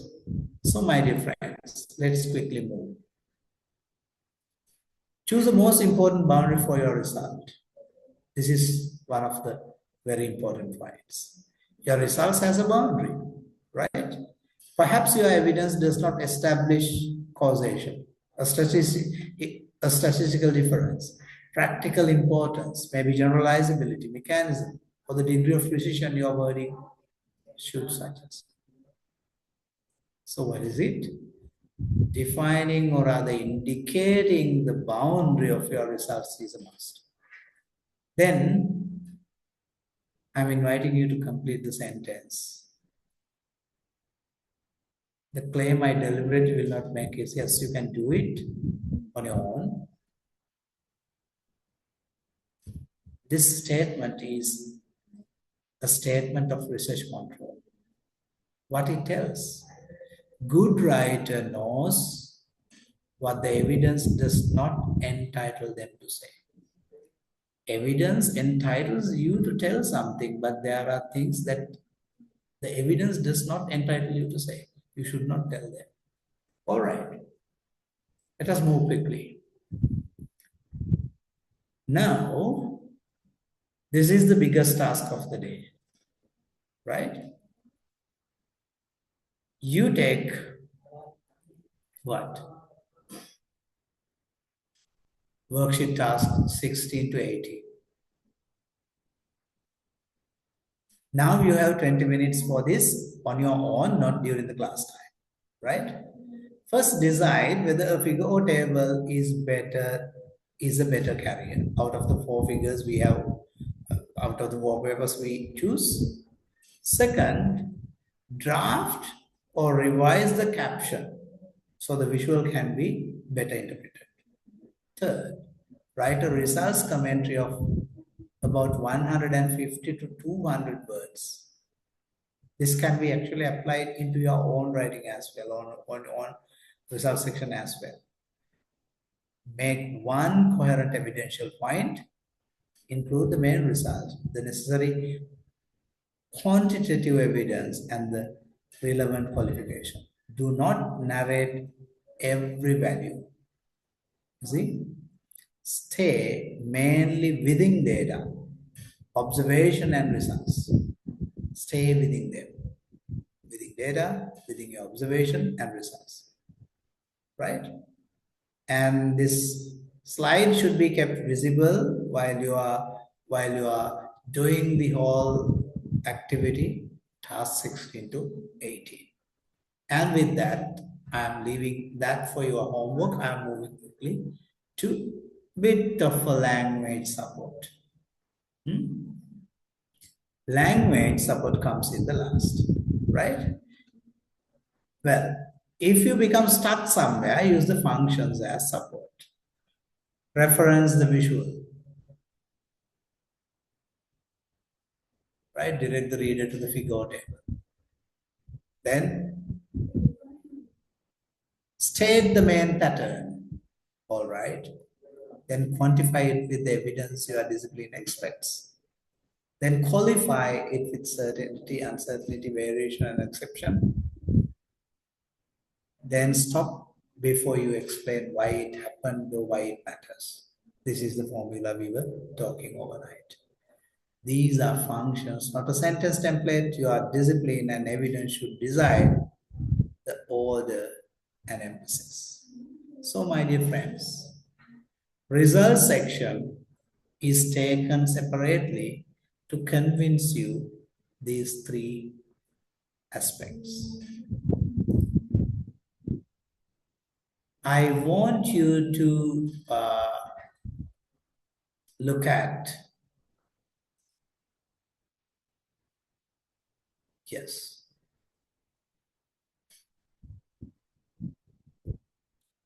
What is the portfolio artifact 9? I will discuss this a little further in the artifact description because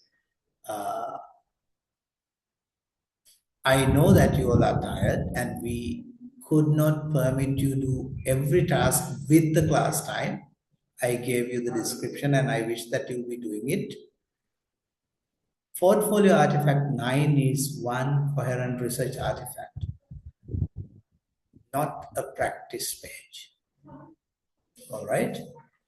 It includes a brief context, one figure or table, a caption, a results commentary, an evidence trace, one observation from the reader test, and a short decision commentary. The decision commentary should explain what you foregrounded, what you deliberately did not claim, and why. Use the final minutes to mark what is ready and what is still needs revision after class. So, my dear friends, I'll give portfolio artifact description in a descriptive form in the submission link, submission window created on Moodle, and with that,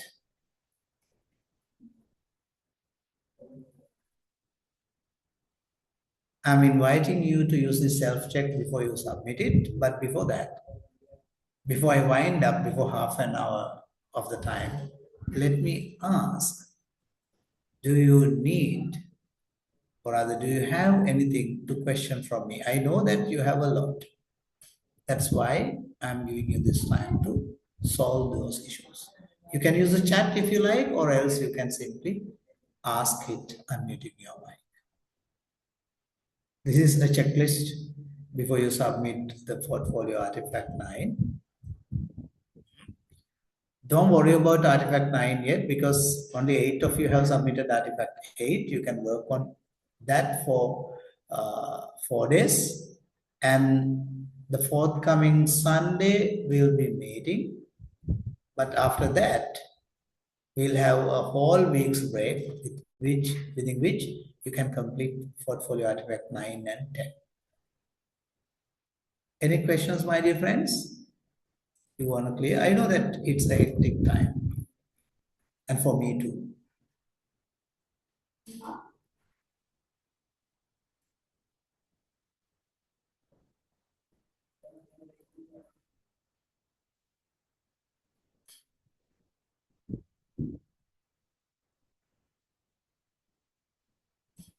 If you haven't got any question, just send me in chat your frank and very genuine feeling whether our discussion, though it is a little boring and little hectic, I know that fact that it was a little hectic and there were a lot of work that we needed to cover in worksheet, but let me know one thing. Did this discussion make you think how can you better illustrate your data to your reader? Did I provide you any input? And Pratibha wrote something and let me read it and respond. It's not Pratibha, it's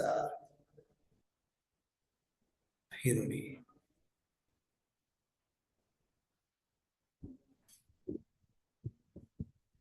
Well, Hiruni, if you did not come to results section, but still you must have come to an end of your literature review, right? So you can bring the results of your literature review as part of your results, as if you are doing what? A review paper, right?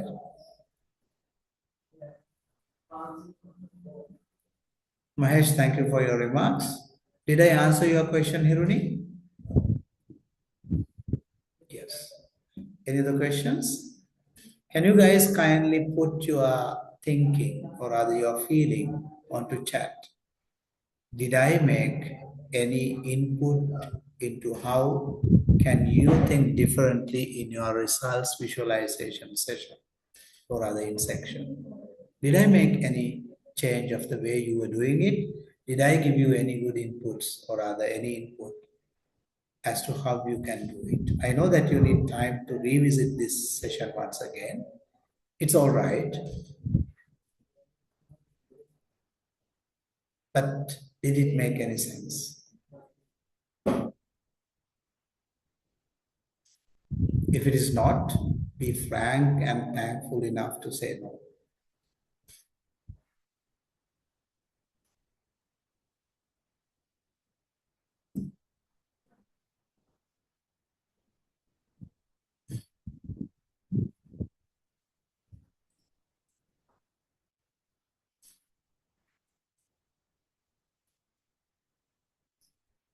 Thank you, Tilanka.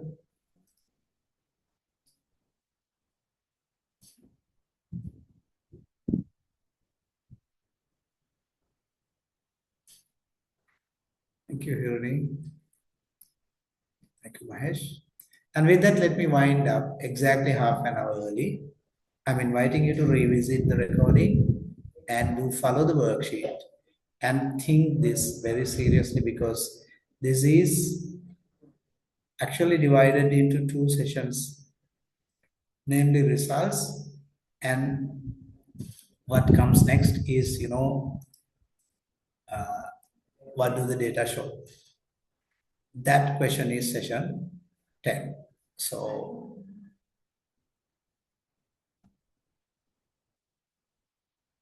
what do the data show? That was what we did today. Why might this have happened? Stop there. The second question takes us to the question session 10, where we will work with interpretation, claims, hedging, and limitations. That is our next week session. Carry one sentence from here today into this session, right?